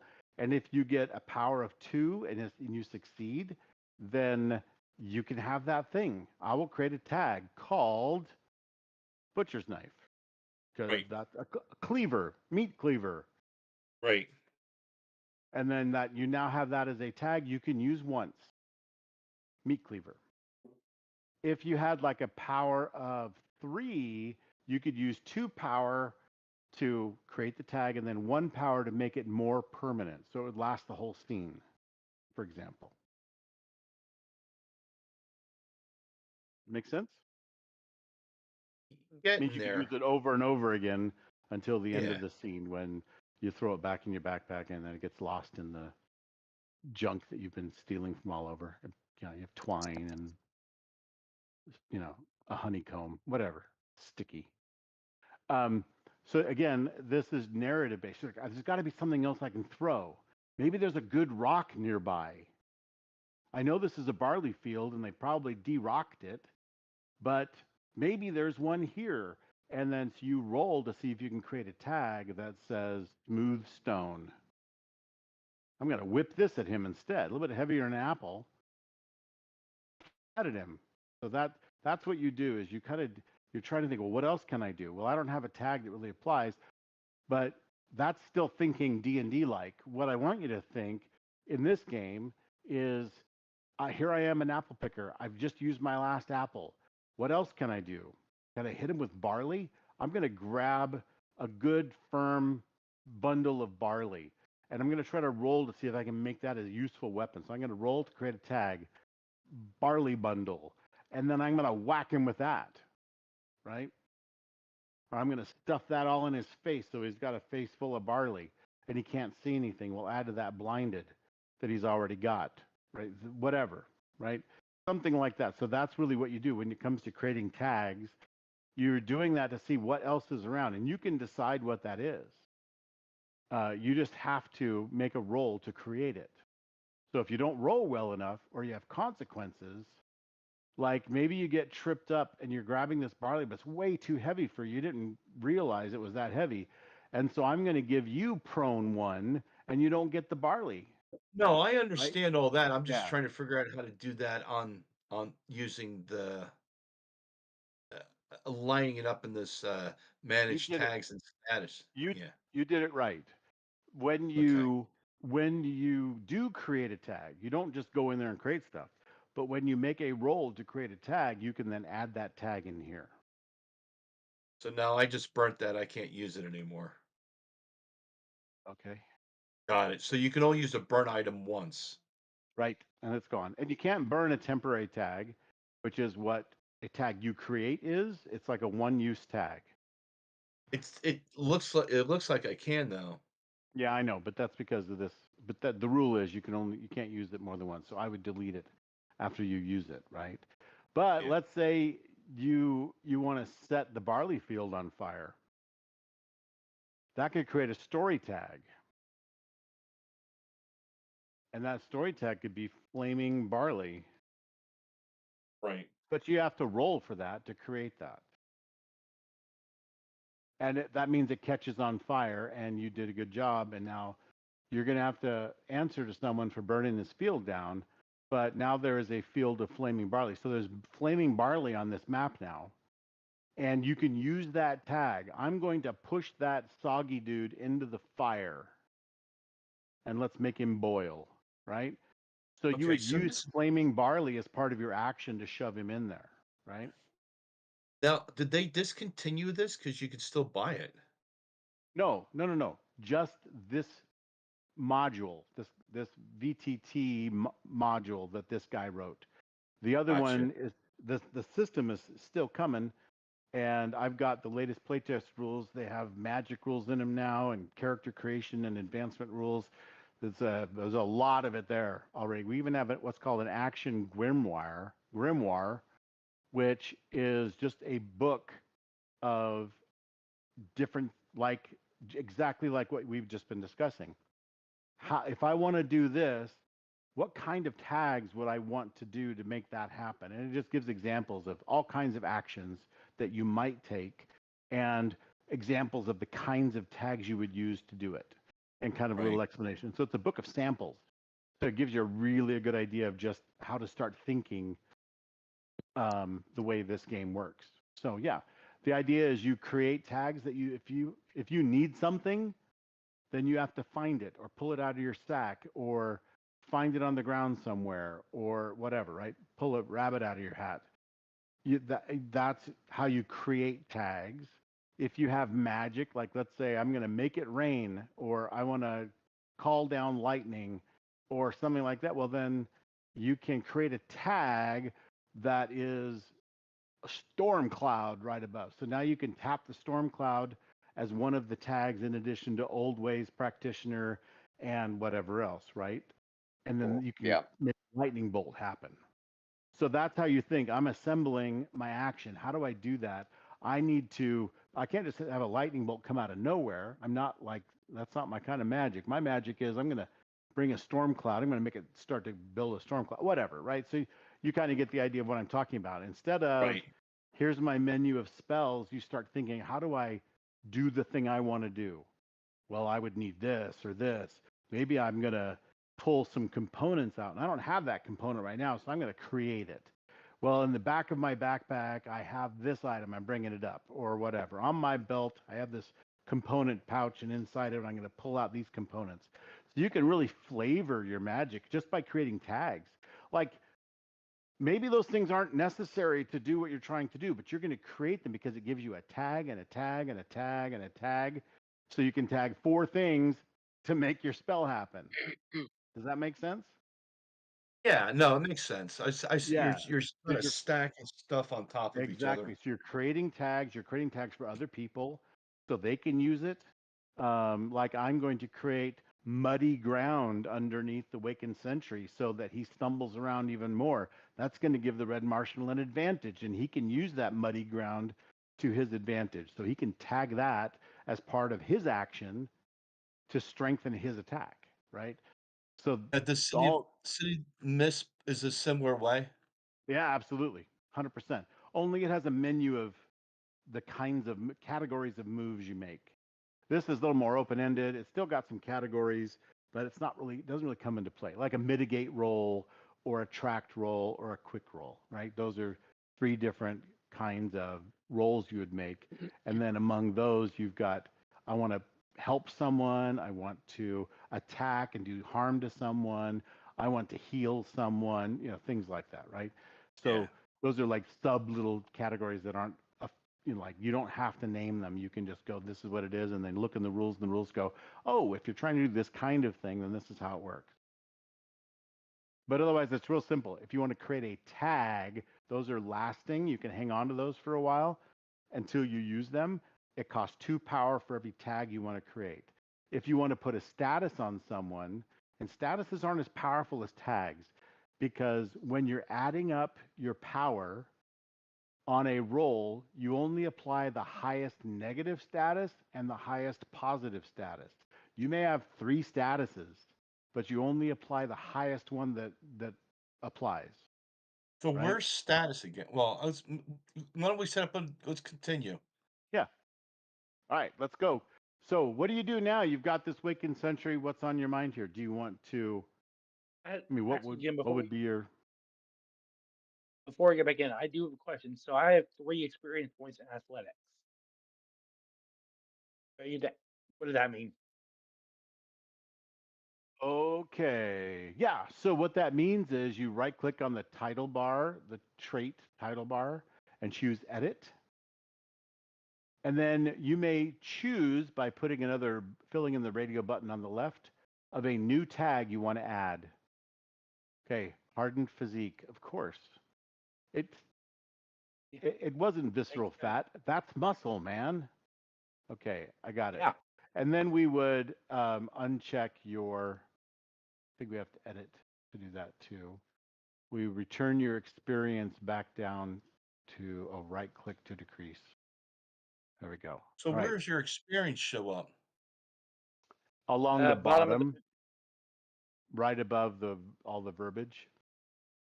Which verbiage? At the bottom of your theme card. So on yours, Apple Picker, you have a theme card that says Ravenholm Raised, and near the Yeah. bottom it says it's the backside of nowhere, but it's home. Right above that is Right. experience and decay. Gotcha. Yeah. So I already have one in Scrappy. Okay. Yeah, exactly. That's because we used Never Listens in one of your roles. Okay. So what's the plan here? You've got this soggy, gross thing soaking into the ground over here. What do you do? I'm going to turn to the wise one and say, "What in the non-hell is this thing?" And so I would, I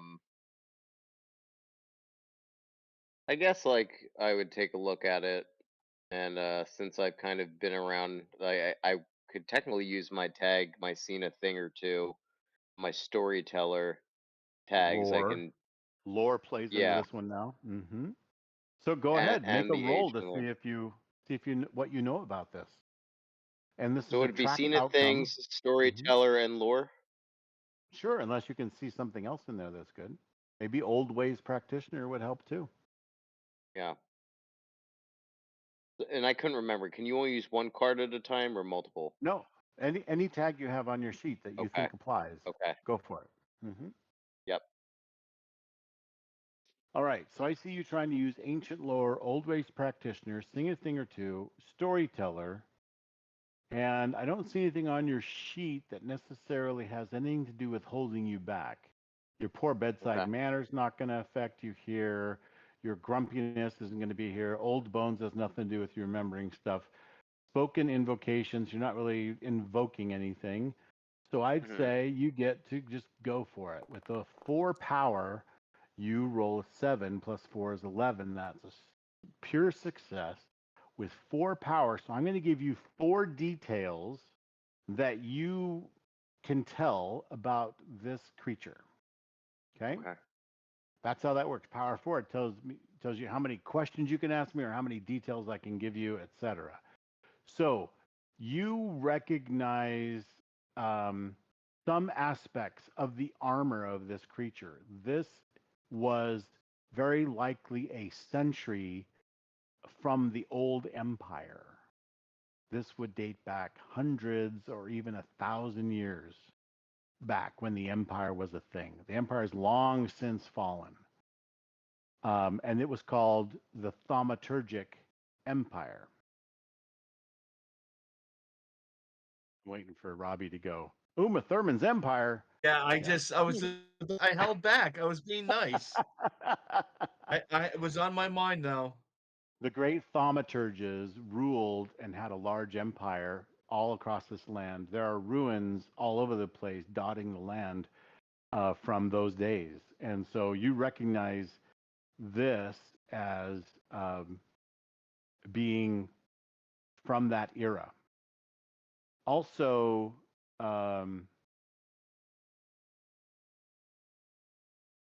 this foul poison that it seems to be oozing out. Uh-oh. It says my stream crashed. Uh-oh. I just noticed it pop up.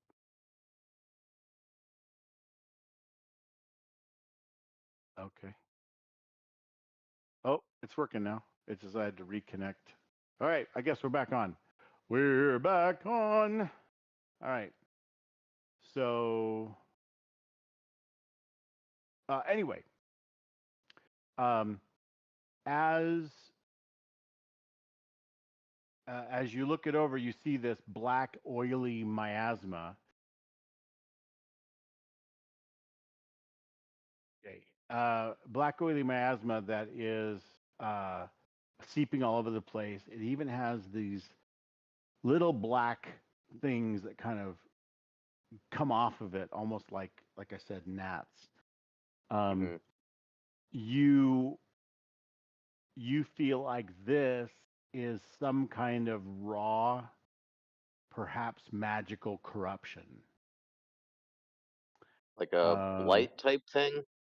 Perhaps, but maybe of a magical nature. So Okay. perhaps that has something to do with it. So that's 2 main details. The third is you recognize the smell of this water that it was soaking in, and it is also got a particular plant smell as well. There are these swampy plants that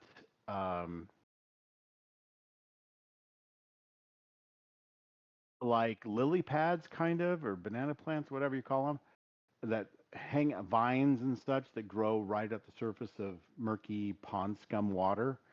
And it has a certain smell. The flowers and the plants of that have this horrible smell.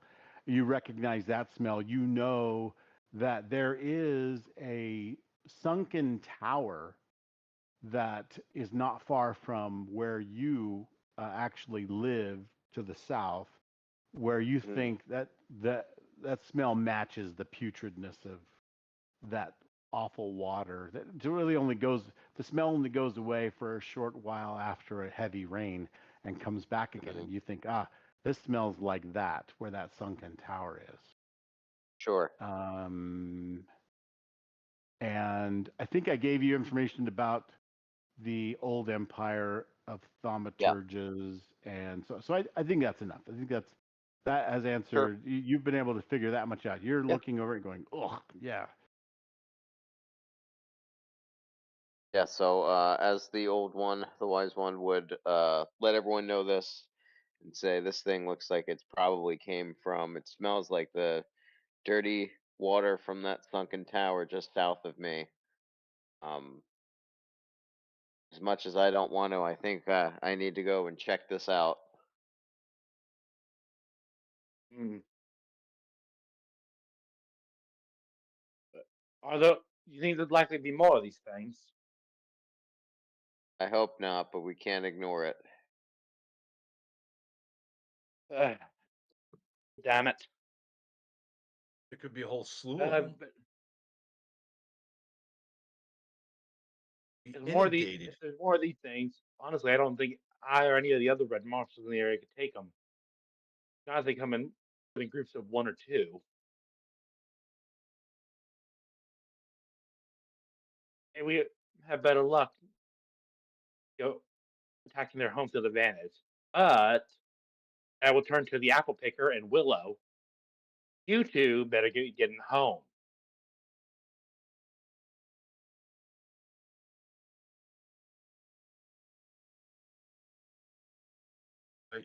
I say to her, I know where she lives, correct? Yeah, in the village. Sure. Yeah. Okay. I mean, but I know specifically where she lives. Yeah. Yeah, everyone knows Okay. everyone here. It's a nice, small, friendly home little town. I'm going to escort her back to home. Okay. All right. So red apple picker is going to take Willow home. What are the other two of you doing? Are you going back to the village to tell them about what you've found in the fields, or are you heading off to? Are you going to split the party on me, or are you going to wait or go together? What are you going to do? The Red Marshal dare you. would feel necessary that he would inform the other Red Marshals about this, just in case something happens and he doesn't come back. All right. So everyone heading back to the village then. I would think so. Yeah. Okay. Cool. So then you get back to the village and you rally the townfolk in the Old Elk Tavern or whatever it's called. And so you guys are here and here and here. And we're going to put these guys up. Whoops. Nope. Dang it. Villagers are here. And I'm just going to go grab the concerned villagers and put them on here. All right.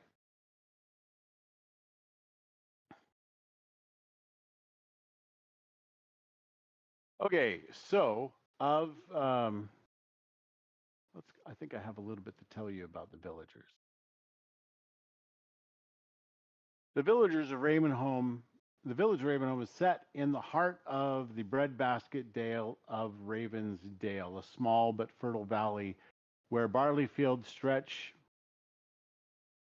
to the feet of the hills and apple orchards dot the landscape. So there are three distinct voices among the cackles of concerned villagers when they hear of this wakened sentry that you've brought news of. There is Alderman Beeks. He's the official head of the village. He's a glib-tongued man with an affinity for peace and quiet. Then there's Alianora. Alianora is a retired Red Marshal who used to guard Ravenholm before the current Red Marshal arrived to replace her. And then there's Macross. Macross is a frightful Ravenholm local. He's an alarmist who has always been fearing all manner of calamities. He's almost obsessive about it, and he sometimes gets mocked by his peers for that. So these three are particular voices that may bring on a challenge for you as you talk to the villagers. They Inside the- are, yeah, they are all interested in what you have to say for obviously very different reasons. They are quite panicked, so they already have a status of panicked 1. I could see that. Yeah. So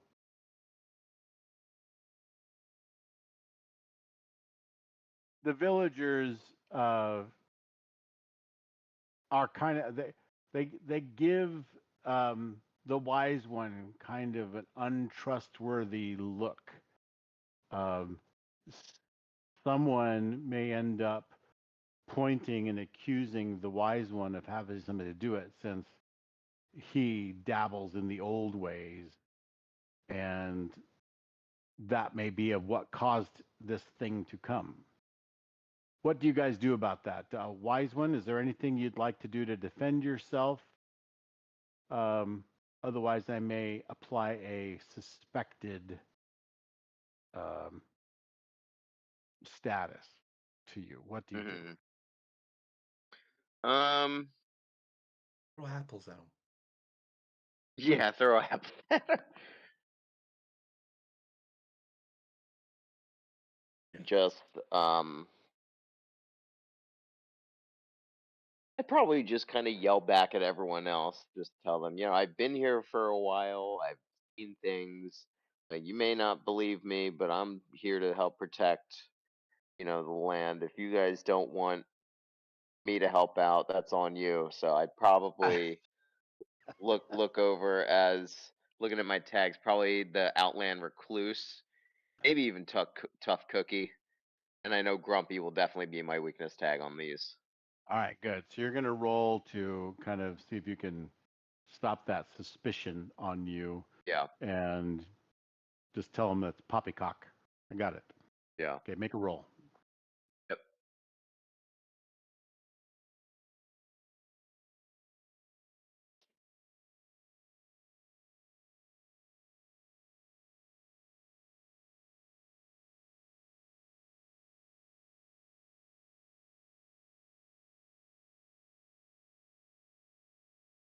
All right.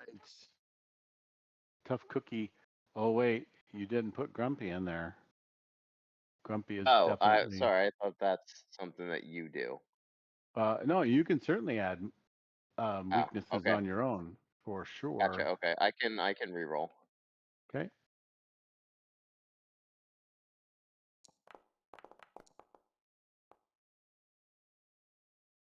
Oh, a failure. All right, so you're going to get suspected 1. Okay. We can take Willow off here. That's cluttery. Suspected. All right, so they think the village is starting to sway in favor of you being involved in this somehow, or maybe the cause of it. Alderman Beeks will then seize the moment to soothe the crowd and try to give themselves reassured 1, right? The crowd is murmuring amongst themselves. Can either one of you bolster that effort to help him apply that reassurance? Yes, I'll use a rally comrade. Okay. Go ahead and make a My roll with your tags. Okay. Let's see. I think maybe I'll also use Spain courage, burden of responsibility, and watch, and yeah, I think those are the ones I'll use. Okay. So if we can apply this reassured 1, then since nice roll. So with a 14, you get 2 power. So you can actually increase that by even more. So this reassured is like the opposite of panic. So in this case, applying reassured 2 plus the alderman's reassured 1. It's like reassured 3, but there's already a panic status. So we're just going to turn that panic status into reassured 2 because of the 2 power that the red marshal got plus the 1 that the alderman kicks in. And so that took away 1 panicked and put 2 reassured. All right. And Excellent. Macross and then jumps. What? I was going to say, it also gave me gain enough experience. Yep. for For reassuring presence.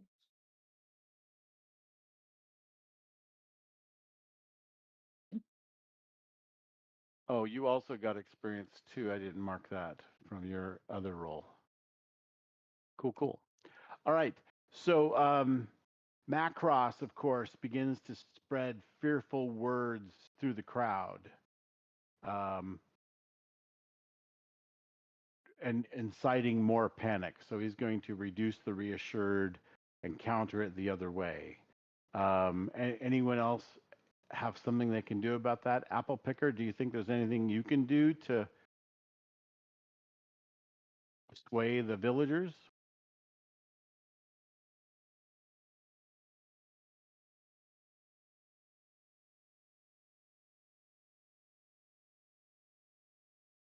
Can't hear you, Robbie, if you're talking.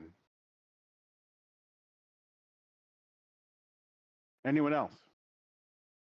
Yes, I can use my new reassuring presence. Oh, because you Rally just leveled Comrade. up one of your cards, right? Your themes. Yep. Nice. Villager Shield. And let's see. Rally Comrades. And do you think experienced foes would be applicable to this?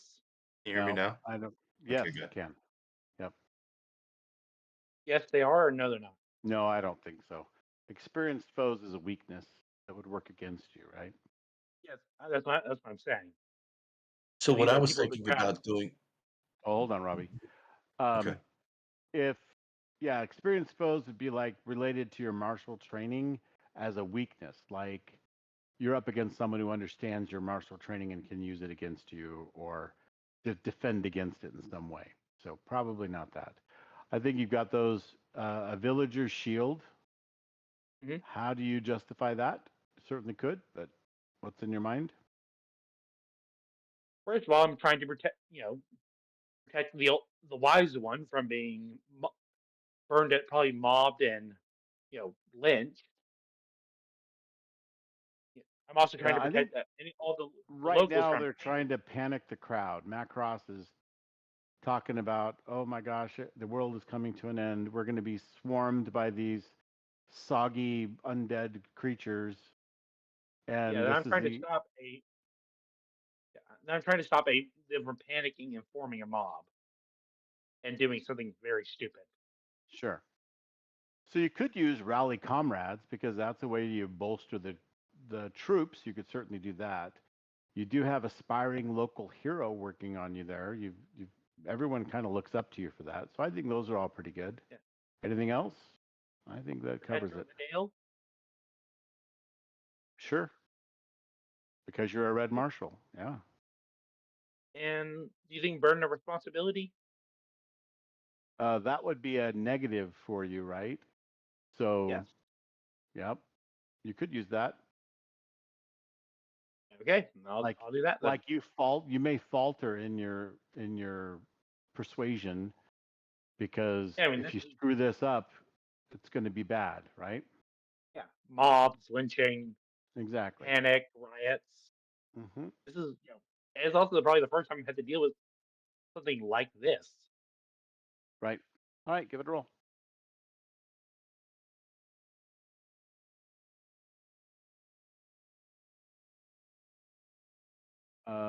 Let me see. I don't think I have Macross I can put on here. Oh, yes, I do. Down here, Macross. And I think that the fact that you are cohorts with the suspected wise one might work against you. I also think the fact that you're wounded would work against you. You're still got this huge gash, so that just causes fear. So I think we'll do that. This is be a power of 0 because your status. Oh, I don't know why it took 2 statuses. It should only be 1. Hold on. This is just an error, and so /2 would be the only one that would work. All right. So power of 1. Got a weakness. 1, 2, 3, 4, 5. So 4, 3, 2, 1. Yep. All right. Approve. Oh, well, that doesn't work well. All right. So they have someone points out, if he's the toughest among us and it nearly killed him, what will it do to us? So we're going to reduce reassured down by 1. Whoops. That's not what I meant to do. Reassured down to status of 1. Okay. So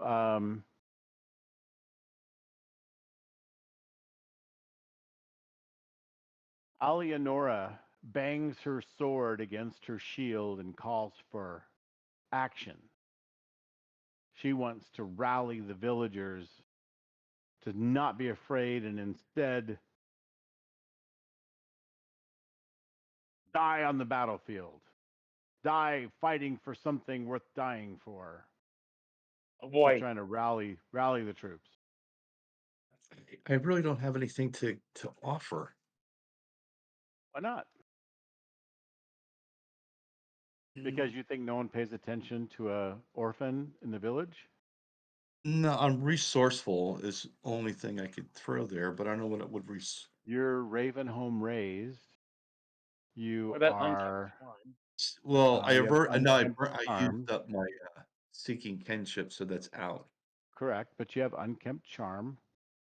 You're resourceful, so maybe you can Where think do you of see some way unkempt? that. I What? I was picking that.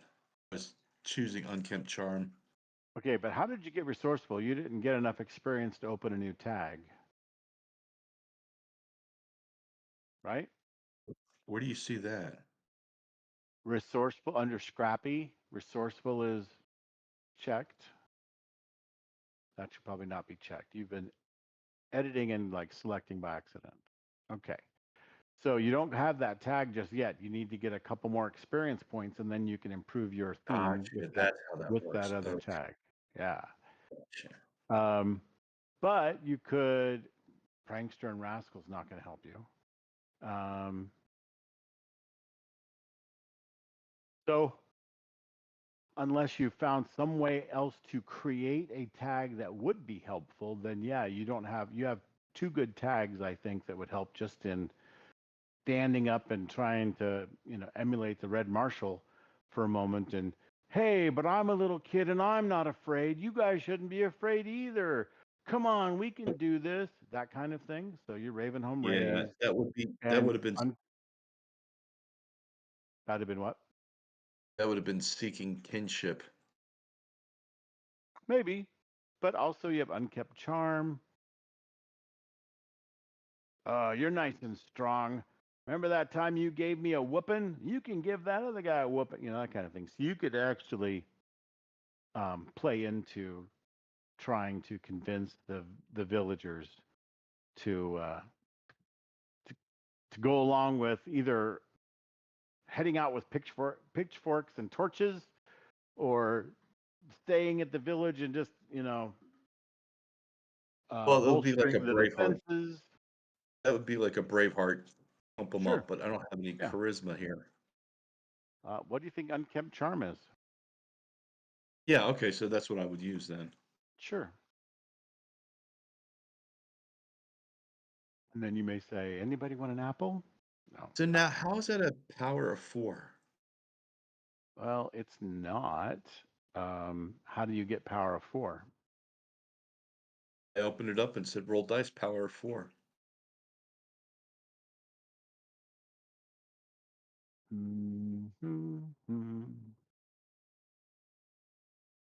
That's a good question. I couldn't tell you. It would be power of 1 right now. Nope, just power of 1. I'm not sure why it said power of 4. Yeah. Okay. So you roll, but there are consequences. In this case, Macross panics them a little bit more, and we're going to take away the reassured tag altogether. So now they're quite neutral. You did not do anything. As you might have suspected, your unkempt charm alone is not enough to sway the crowd. No, I didn't think it would be. The other thing that you can do, by the way, is do things to remove statuses or tags. So, for example, you could shame Macross out of the room somehow and remove that tag. So he's no longer a voice that speaks to scare the rest of the villagers. You could remove the suspected tag off of the wise one by telling a story of just how trustworthy he is, or that you saw for yourself that he fought this thing and his power countered it. It didn't bring it forward. You know what I'm saying? Use your imagination, and you can go, oh, we can also reduce these statuses that might be working against us. So instead of just thinking about things you can do to bolster your role, you can also think of ways to shore up the weakness, the things that count against you. Okay, any last arguments for the villagers before they take a vote? I will once again just give a final thing of that everyone, calm down. Yes, Okay. this is a scary time. But if we go in half-cocked, we'll suffer loss. We need to. I propose that me and the wise one, and you send someone else with us if you wish, go and scout this tower to see if there's any more of these creatures. If there are, we can report back, and we can come up with an actionable plan then. Okay. Raise presence, take watch, and see. Do you think I should have the burden of responsibility again? If you feel like that might hold you back. I mean, I feel like this is like I'm trying not to get everyone killed. Mhm. You're so worried about impressing everyone that you might mess it up a little bit. And you know what? I'm going to use hardened physique and try to pump myself up a little bit. Like say, show off that it's not the injuries are not holding me back. Like Hans and Franz. Got it. Hey, we don't bring those two into this. We're going to pump you up. All right. Roll it. Okay.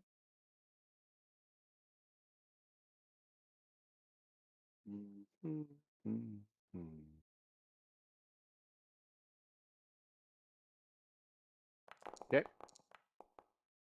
Ah, sweet Mississippi. Well, there's some consequences, but with this power of 6, you will win the crowd over and reassure them. So this challenge has now been completed. Yes. The villagers are backing you now. They have some faith in you. And they also no longer suspect the wise one. That's right. All right. So you guys basically do what we're going to call camping, even though it's in the village. This just makes it more comfortable to do it in the tavern, the inn or your own abode. And you get to do a couple of things. One is reduce your statuses. So in this case, you can heal up your slashed. So I'm going to go ahead and just remove it. And so you'll have bandaged your wounds and basically good as new. In some cases, that might require a roll. and maybe the wise one would participate in trying to heal you up and put some salves on there or some ointment of some kind, balm, and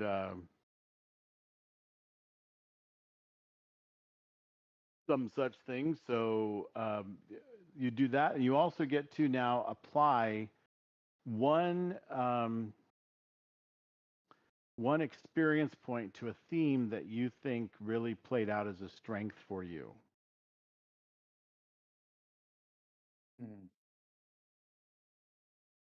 So each of you can go ahead and you'd have to edit, I think, in order to add one more experience to your theme, but you can pick one of your themes and apply one experience point to that theme. We just go around and ask each of you what you chose. Todd, what did you choose for the wise one? Probably wards and protections. I feel like I use that the most. Okay, so that's the old ways practitioner. So you'll add another experience to that, and that will unlock one more tag for you. So when you add one more experience, you can just erase them all. And so you right click to reduce it back down to 0, and then check the button next to the left of one of those, like strengthen spirit, banishing rights, see the unseen, etc.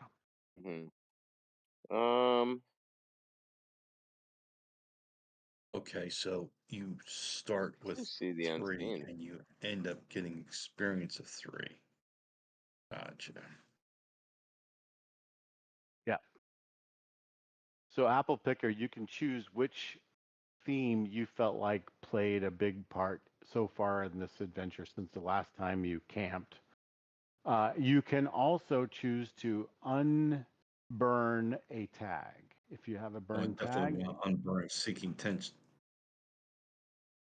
okay, or bushels of apples, because you've got that. So those two How are do, you can choose. Yep.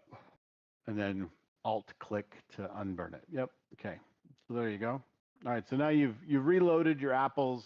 You're good to go. You got a nice strong number of apples to choose from.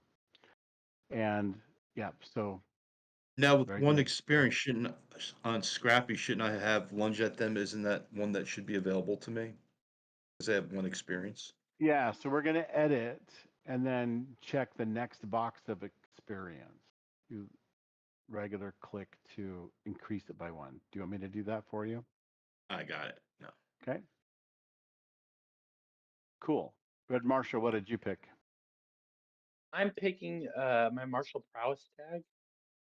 And Okay. it was either between that or Protector of the Dale, but I feel like fighting is what I really did today. So Yep. So it looks like that makes 3 experience for you, right? So you can go ahead and take that back down to 0 and choose a new tag to activate. Okay, yes, I'm gonna go practice footwork. Okay, cool.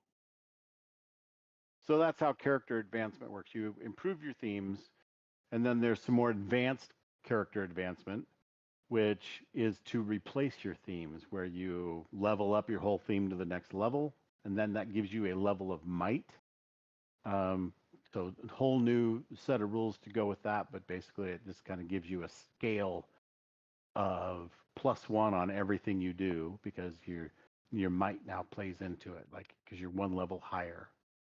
And then the other thing you can do is you can abandon your theme and replace it with a different theme. So when you mark abandon, eventually you get to 3 abandon, and then you replace your theme with a different theme.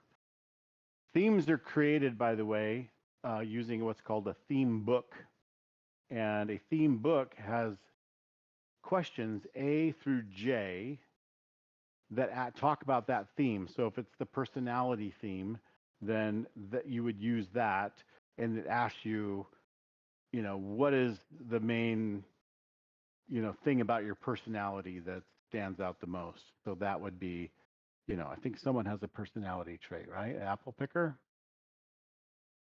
Yeah, rascal.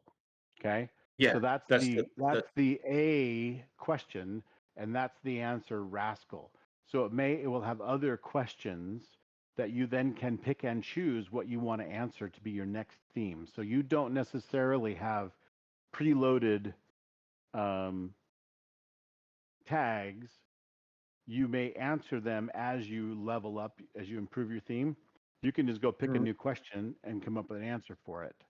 You can also preload them. They're called theme kits, and they are preloaded with the answers to all the questions for you already based on like pre-generated theme types.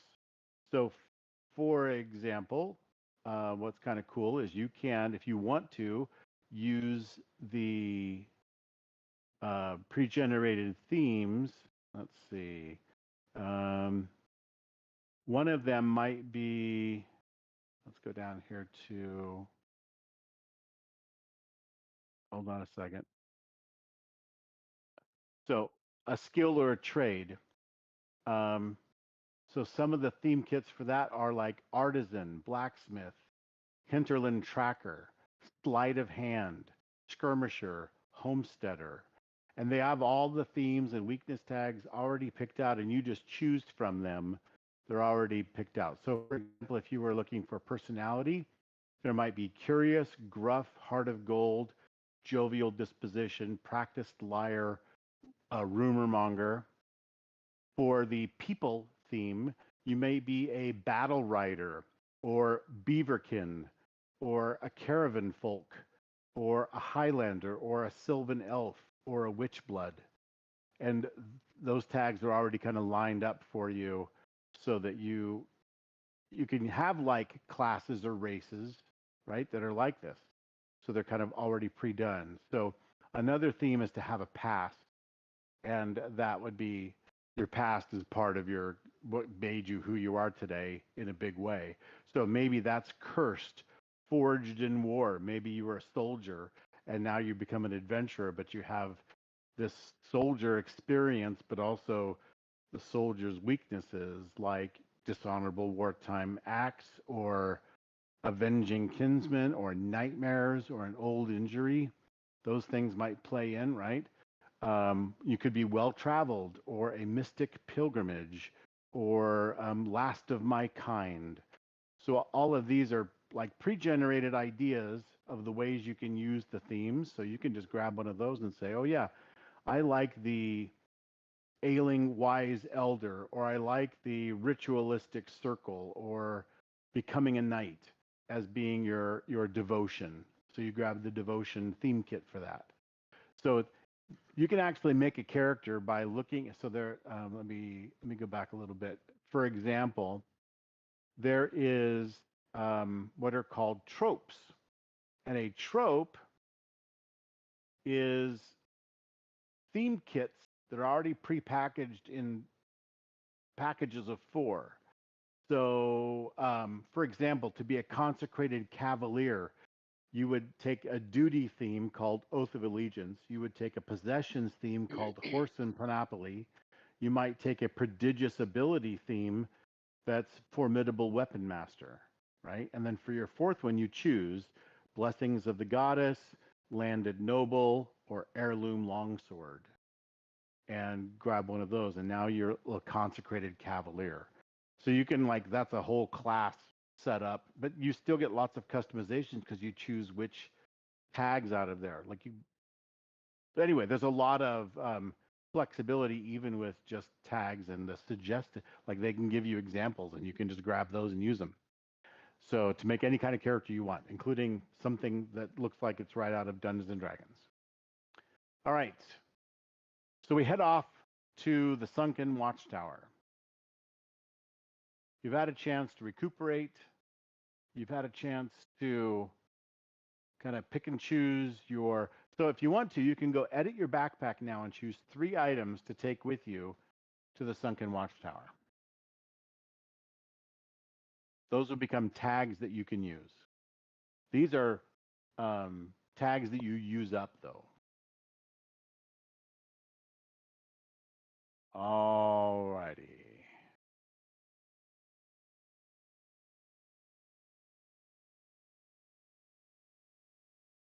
You're coming down the trail. The wise one. The red marshal probably leading the way. Mm-hmm.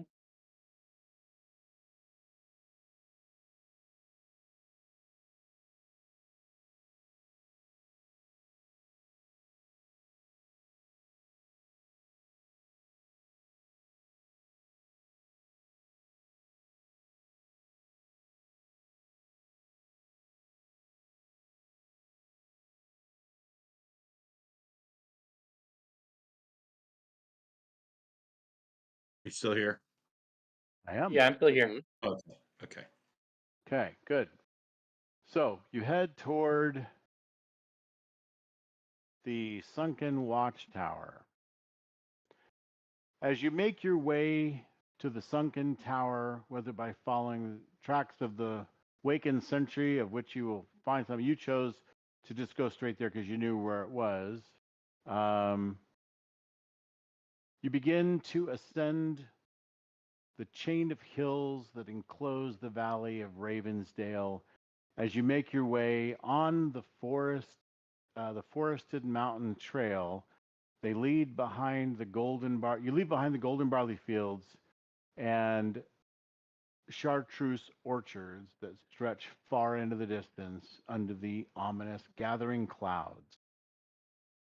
The trek will take you a few hours, not quite enough to be considered a journey, but certainly a bit of a walk.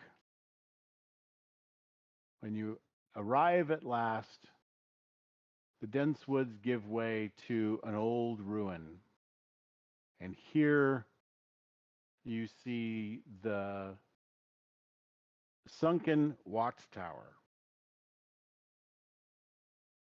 Uh,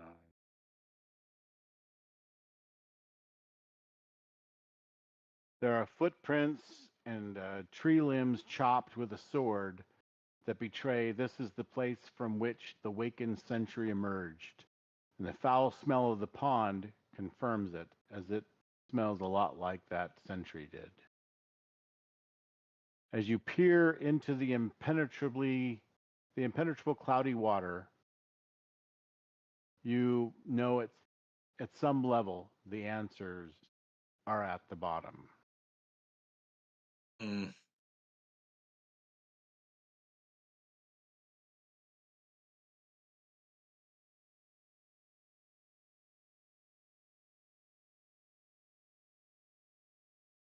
I will look back at the apple picker and say, I can't believe you talked me into letting you come.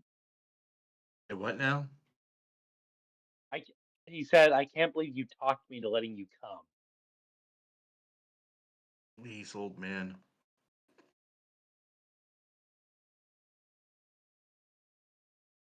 Hey, look at me when I'm talking to you. Is there a door? But we don't see what's on that side, right? No, it appears that at some point this was a tall watchtower, but over the ages has sunken into the ground and filled with murky, stale water. In the pond itself, there are entangling plants. It is murky and underwater. Not the entangling plants. Indeed. Oh my. Is that a skeleton? And I will turn to look to the wise one and say, what? Why is there just a skeleton out here? I would say, I don't know. I just got here too.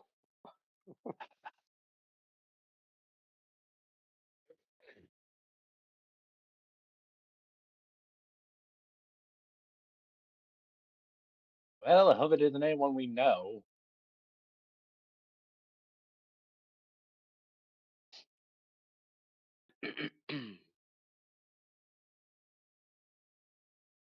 What do you do? What do you do? Just shaking my head at the poor sod of a skeleton, and I'm gonna start looking around the tower to see if I can find anything really. Almost materializing out of nowhere, a stranger appears. Good day, stranger. She has unusually pale skin. She wears clothes that do not look like anything you've seen, fashions that certainly are not like anything found in the Dales. She tilts her head oddly as she greets you. Hello, travelers. I see Hello, miss. an interest in this pond.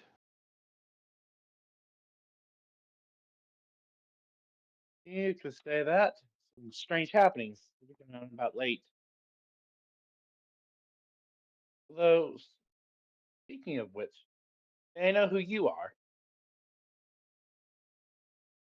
I am a traveler, perhaps such as yourself.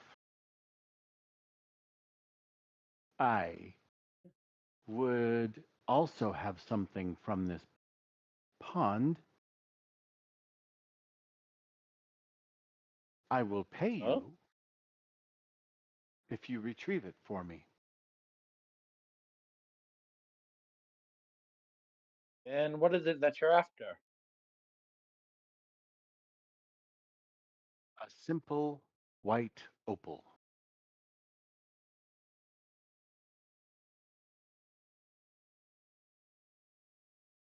Or not white. A simple opal. Opals aren't white. I was thinking it was a white stone, and then my eyes caught opal, and I'm like, oh, it's an opal. It is about the size of the palm of my hand. Retrieve this for Oh, me, and I will pay you very well. Oh, The apple the picker's a little wise excited because one. he's never really made a lot of money before. Is she about my age, or is she younger or older? She, The you know, wise it's very one. interesting. I'm sorry, hold on. No, go ahead. She, Go ahead. she appears to be somewhere not quite a teenager, very youthful, but does not act at all as if young. Go ahead. Now, what were you going to say, Todd? I was gonna say the wise one would probably kind of think into this woman, and try and see if she's actually being truthful. And I would use the tag "seen a thing or two" and "can't fool me." Okay.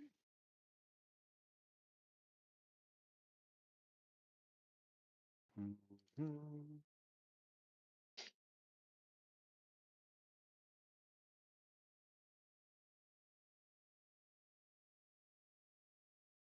You begin to look at her in that way, and it becomes she like snaps her eyes right to you, now extremely alert and aware of you being the wisest of them all.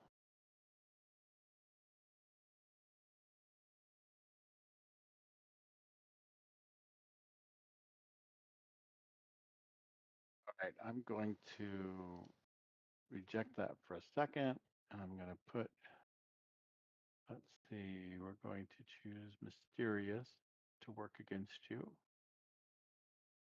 and go ahead and roll that. Nice roll. She is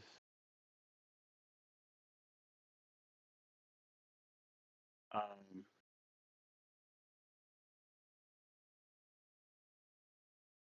She's obviously very, very mysterious.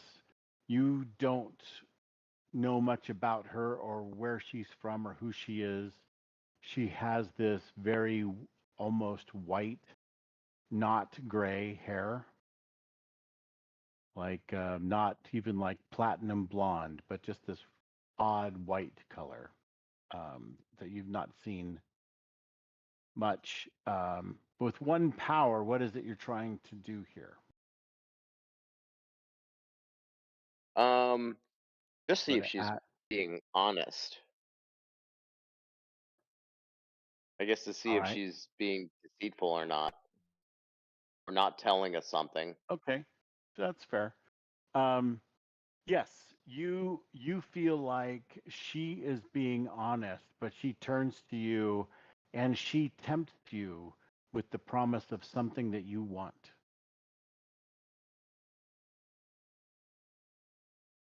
Ooh, what I do I want you want? to make exactly. You need to tell me what it is you want because she seems to know what it is and tempts you like with forbidden knowledge. She's like saying, I sense that you perhaps would like to learn more of the old ways, Ooh, yeah, to I love the old ways. tap into its power. He's probably a vampire. Yeah. And we're pissing her off. All right, so she wants to apply attempted one status on you to see if she can convince you to go get the opal from down below. She says, of course, any other treasures you find are yours as well. What is it that you want, Marshall? And you, boy? And she just knows what we want, right?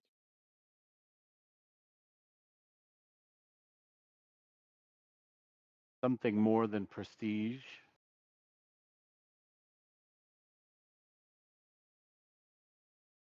Yeah, you I'm could say just, that. I'm a little. See, now, you can't fool me and seen a thing or two. Okay, so that's popped up. What do I want? Mhm.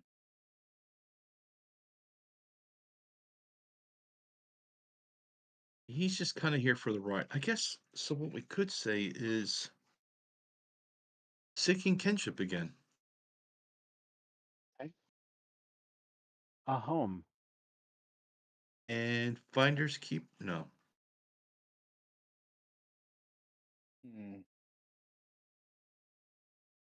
All right, Yeah, let's do. so with no response to her temptation, she is going to put tempted on the wise one.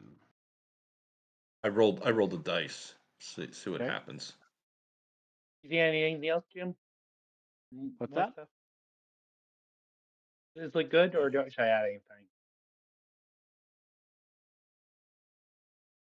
I'm not looking at your roll. You'd have to actually roll it for me to see it.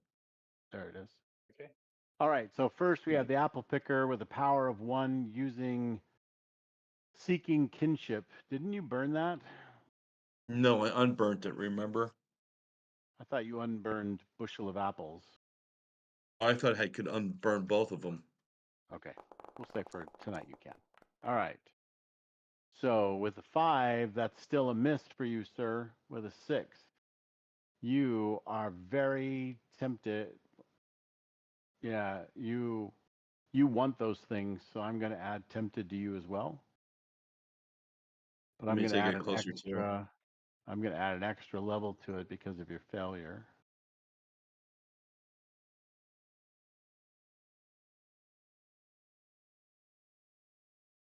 All right, Red Marshal, what are you trying to do? Feigning courage, protector of the Dales, and stand watch. What is it you're trying to accomplish with this role?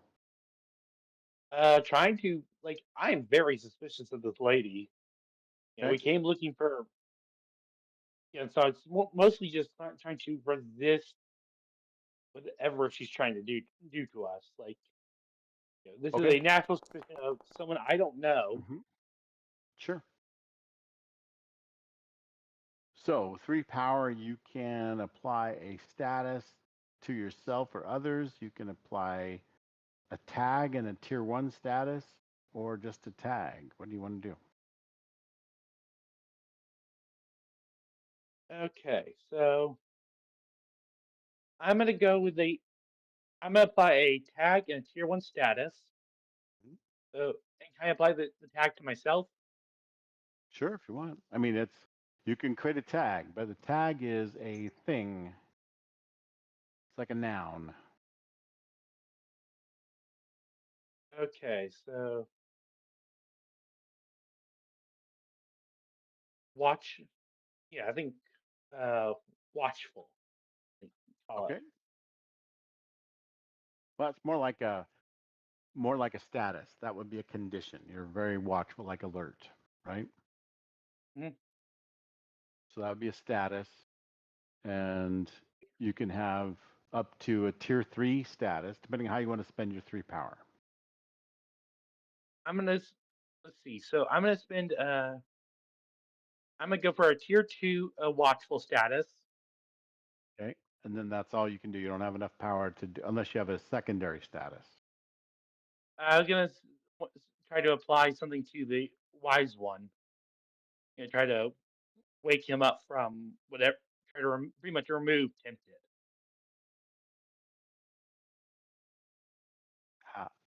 How would your action do that? You're trying to find out if she's telling the truth. Oh no, I'm trying to. I don't care if she's telling the truth. I'm very suspicious of this woman, and my friend and my companion seem to be falling under her charm. I'm sorry, miss, but we're kind of busy at the moment. We don't have time to be helping you find a pretty stone. You're kind of reminding them of what we're here for. What if I told you, Marshall, if there was an enchanted sword laying next to my opal? Oh my. This is I would she's say it's an interesting little getting fairy sucked in tale. here. It's not gonna end well. All I want you to do is to retrieve it for me, and I'll be on my way.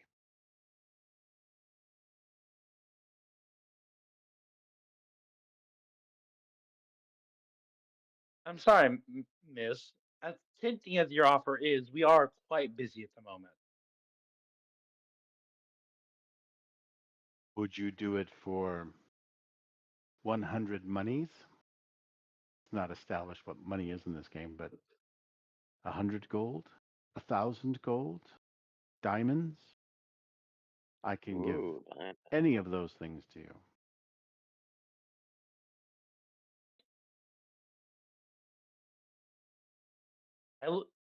I'm looking at this one like, the hell is going on? Like this is like my hackles are raised to the extreme.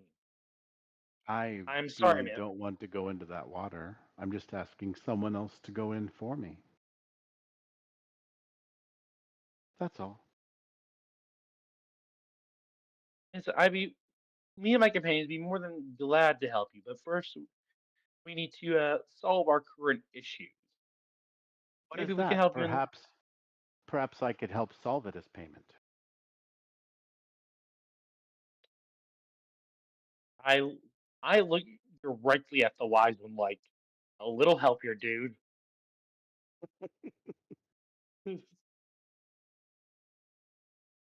I mean,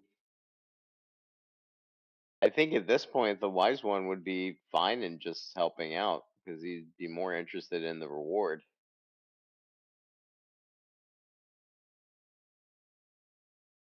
There's been. And I would, go ahead. Go ahead.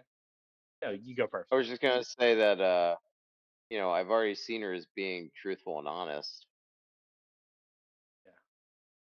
I wouldn't really have any thought process or any like reason to reject what she's saying.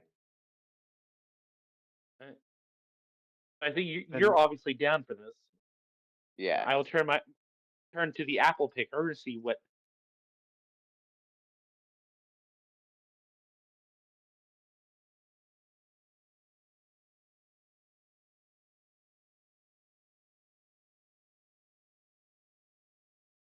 Robbie, I just feel like we're gonna.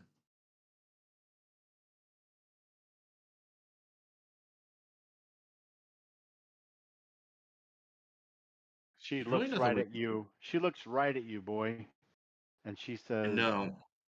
Of course, I mean you no harm. I'm just asking to hire you to retrieve an item from the bottom of that nasty water. And I'll be on my way. And I will reward you well. What is it you wish?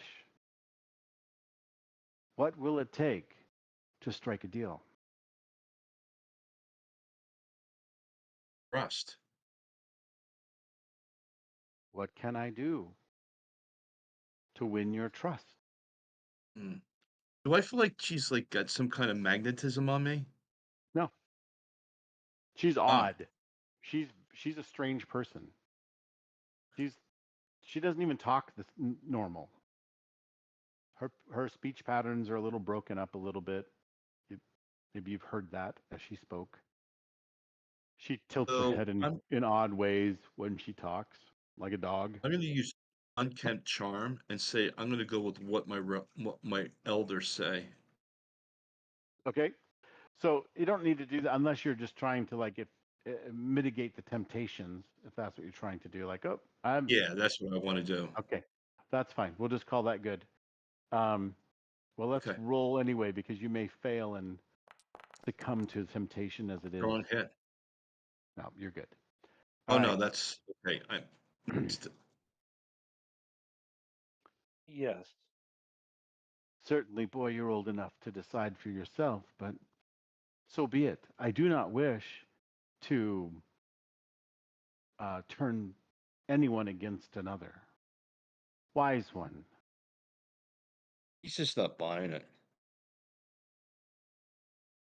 I know I What about come as a stranger from nowhere. We do not know each other, but I just hope you will agree to help me. I suspect you may have been willing to explore the water even without my offer. yeah? What would Let's do it. then we have a deal? We do.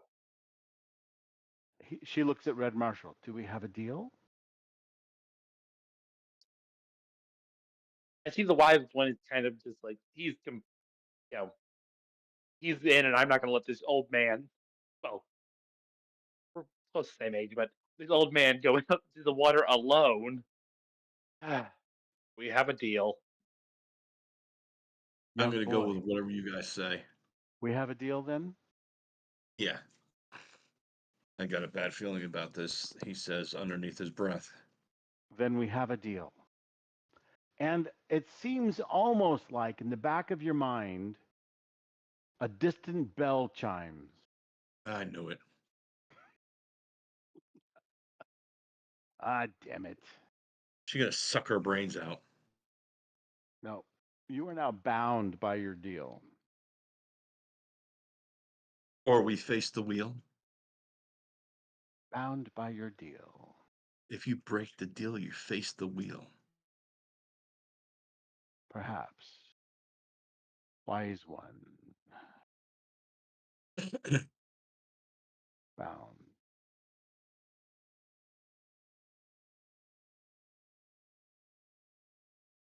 So this will be a status that may come into play later.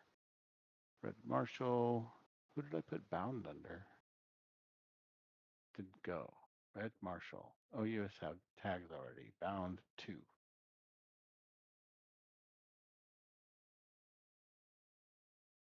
And you don't have a tag here. Okay. And then oh. How did you get 2? Apple picker you have bound as well.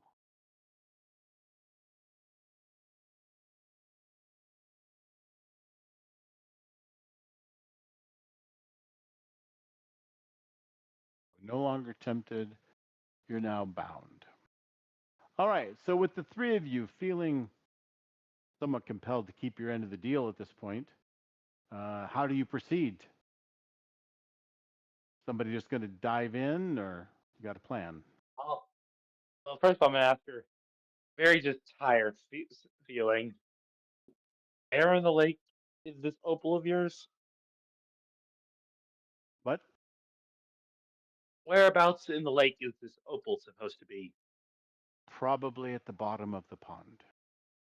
Ooh, So I hear nearest the tell center. it is in a chest, but I'm sure by now the chest is probably succumbed to age and the water. May not even be possible to bring it to the top, but as it crumbles under your fingers, I'm sure you'll find the opal and your sword. Yeah. Well, we're gonna do this. I'm going to do some light stretches to make sure I don't get cramps. Okay. And I'm You shucking your armor at all? Is the red armor going?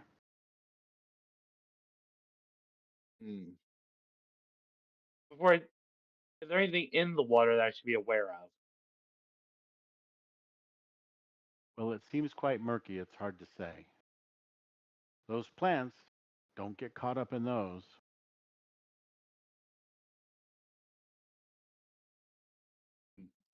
I'm wearing leather armor, at least as far as I can tell. But then again, be great in the water. Okay.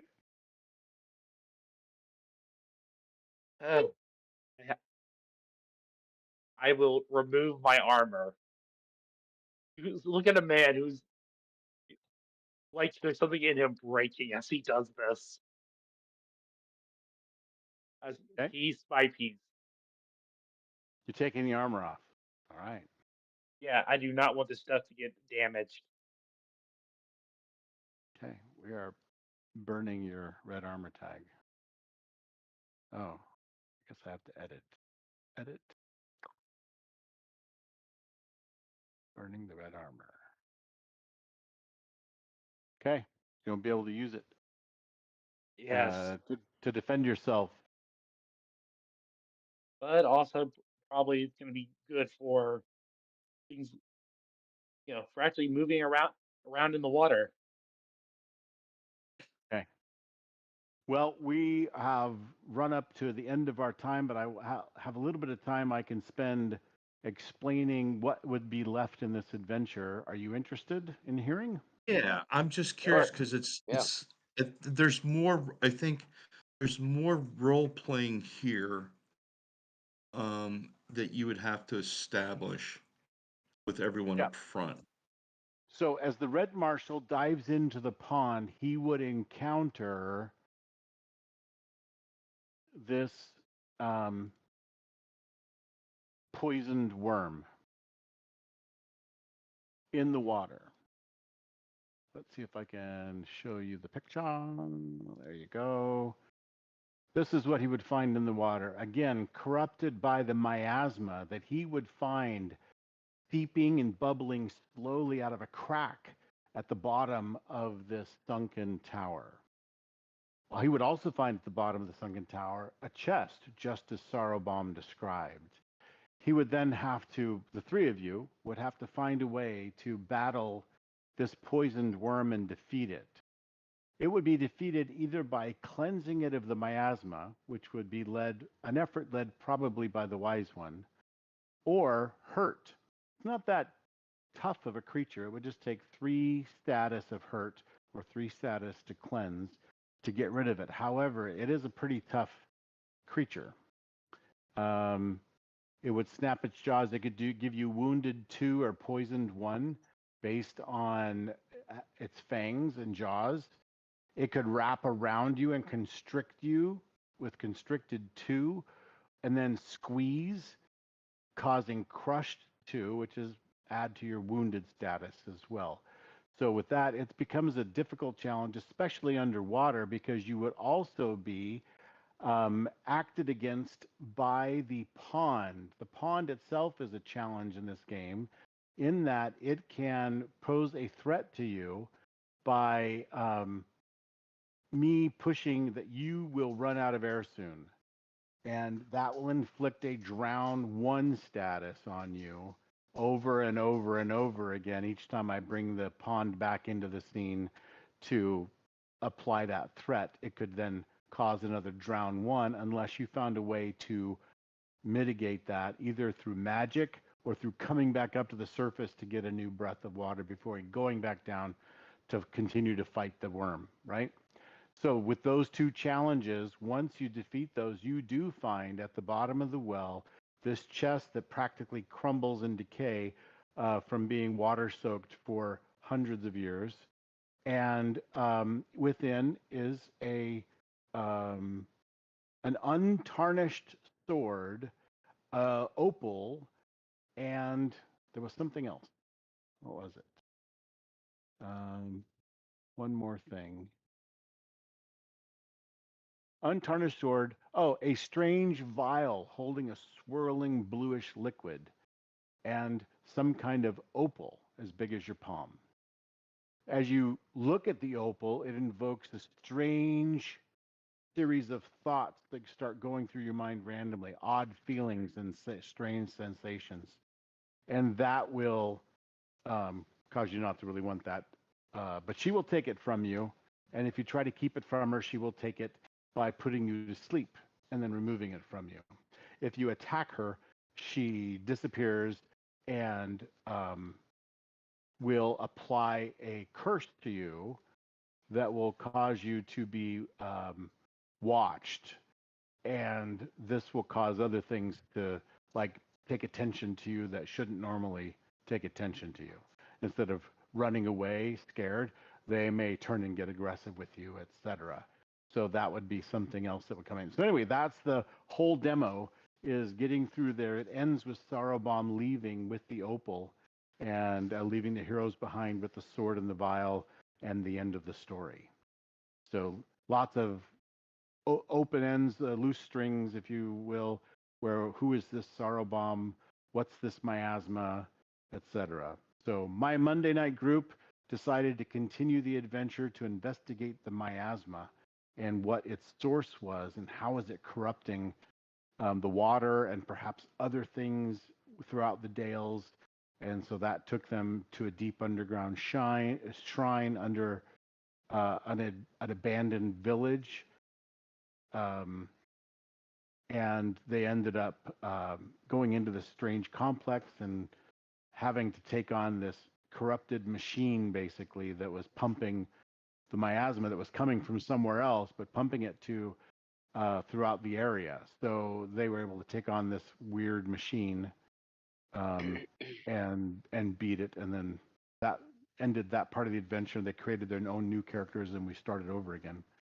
So that's basically how the game works. It's pretty straightforward, very, very story related. So it reminds me quite a bit of like the old D&D, where the rules were a little more loosey-goosey and it was more about the story. Really, I mean, and the story unfolded, and it was what it was, right? This is a lot more structured, maybe even a plot, maybe even fronts and threats that are acting in the world that, you know, kind of the way I did our D&D campaign. I created these powers, these forces that were at work, this cult, that cult, this band of bandits led by a goofy guy with a glass staff, et cetera. You know, there was these forces at work, and you had to navigate them and do what you do. And if you didn't go here, then something happened. If you didn't go there, and you always had hard choices to make about where you would go. That's the way this game would work, I think, currently, is that there would be forces at work, and you would do what you could to investigate and stop or fight or join forces with or what have you, right? So anyway, there you go. That is the demo of Legend in the Mist. Yeah, I could Okay, well, I that was could see fun. the upfront takes a little bit. Yeah, well, I mean, it's a different paradigm, totally different shift, right? Way of yeah, thinking. and then also too on the cards, you can edit those cards, right? Sure. Yeah, that's what I thought. Okay. So in the other game, the other VTT, a different Foundry module, the character sheets look totally different. They're not as nearly as pretty, but they're way more functional. And so it's Gotcha. easier to move around in those and use those. It works for City of Mist and Otherscape as well. So It's Otherscape kind of is like this is go ahead. it's kind of like Trail of Cthulhu, this game. Is it? Yeah. Yeah. It's very you're adding kind of points, and it's it's got the simplicity, Mm-hmm. you know. Yeah. I like the flexibility of you really are just Yeah. trying to build the story and you Yeah. control what happens with your character and when they evolve. It's not like you have to gain a certain number of experience points in order to level up because you control when you get those experience points. Yeah, the other thing too is it takes a while. Like the group that I do the post play by post Trail of Cthulhu, it took us a month and a half to sort of really feel each other out. And but once you get going, you could really dive deep. Yeah, very much into character. So you really get into like the role play side of the game. And the mechanics just help Yeah, facilitate. yeah. Cool. Well, Okay, guys, gang. thanks. I had Hope you fun. enjoyed that tonight. Yeah, it's Yeah, it was Yeah, also it was cool. fun. I think it's always good to see other games and how they operate. Yeah, for sure. Even if it's just to augment Even your if you own never game, right? yeah, it's like I mean, I played Alien RPG twice and mm, I don't think I'll return to it, but it was worth playing. You know? hmm To learn how. Sure. Well, to our audience out on YouTube land, have a good night. And I'm going to Yep. go ahead and stop the stream now.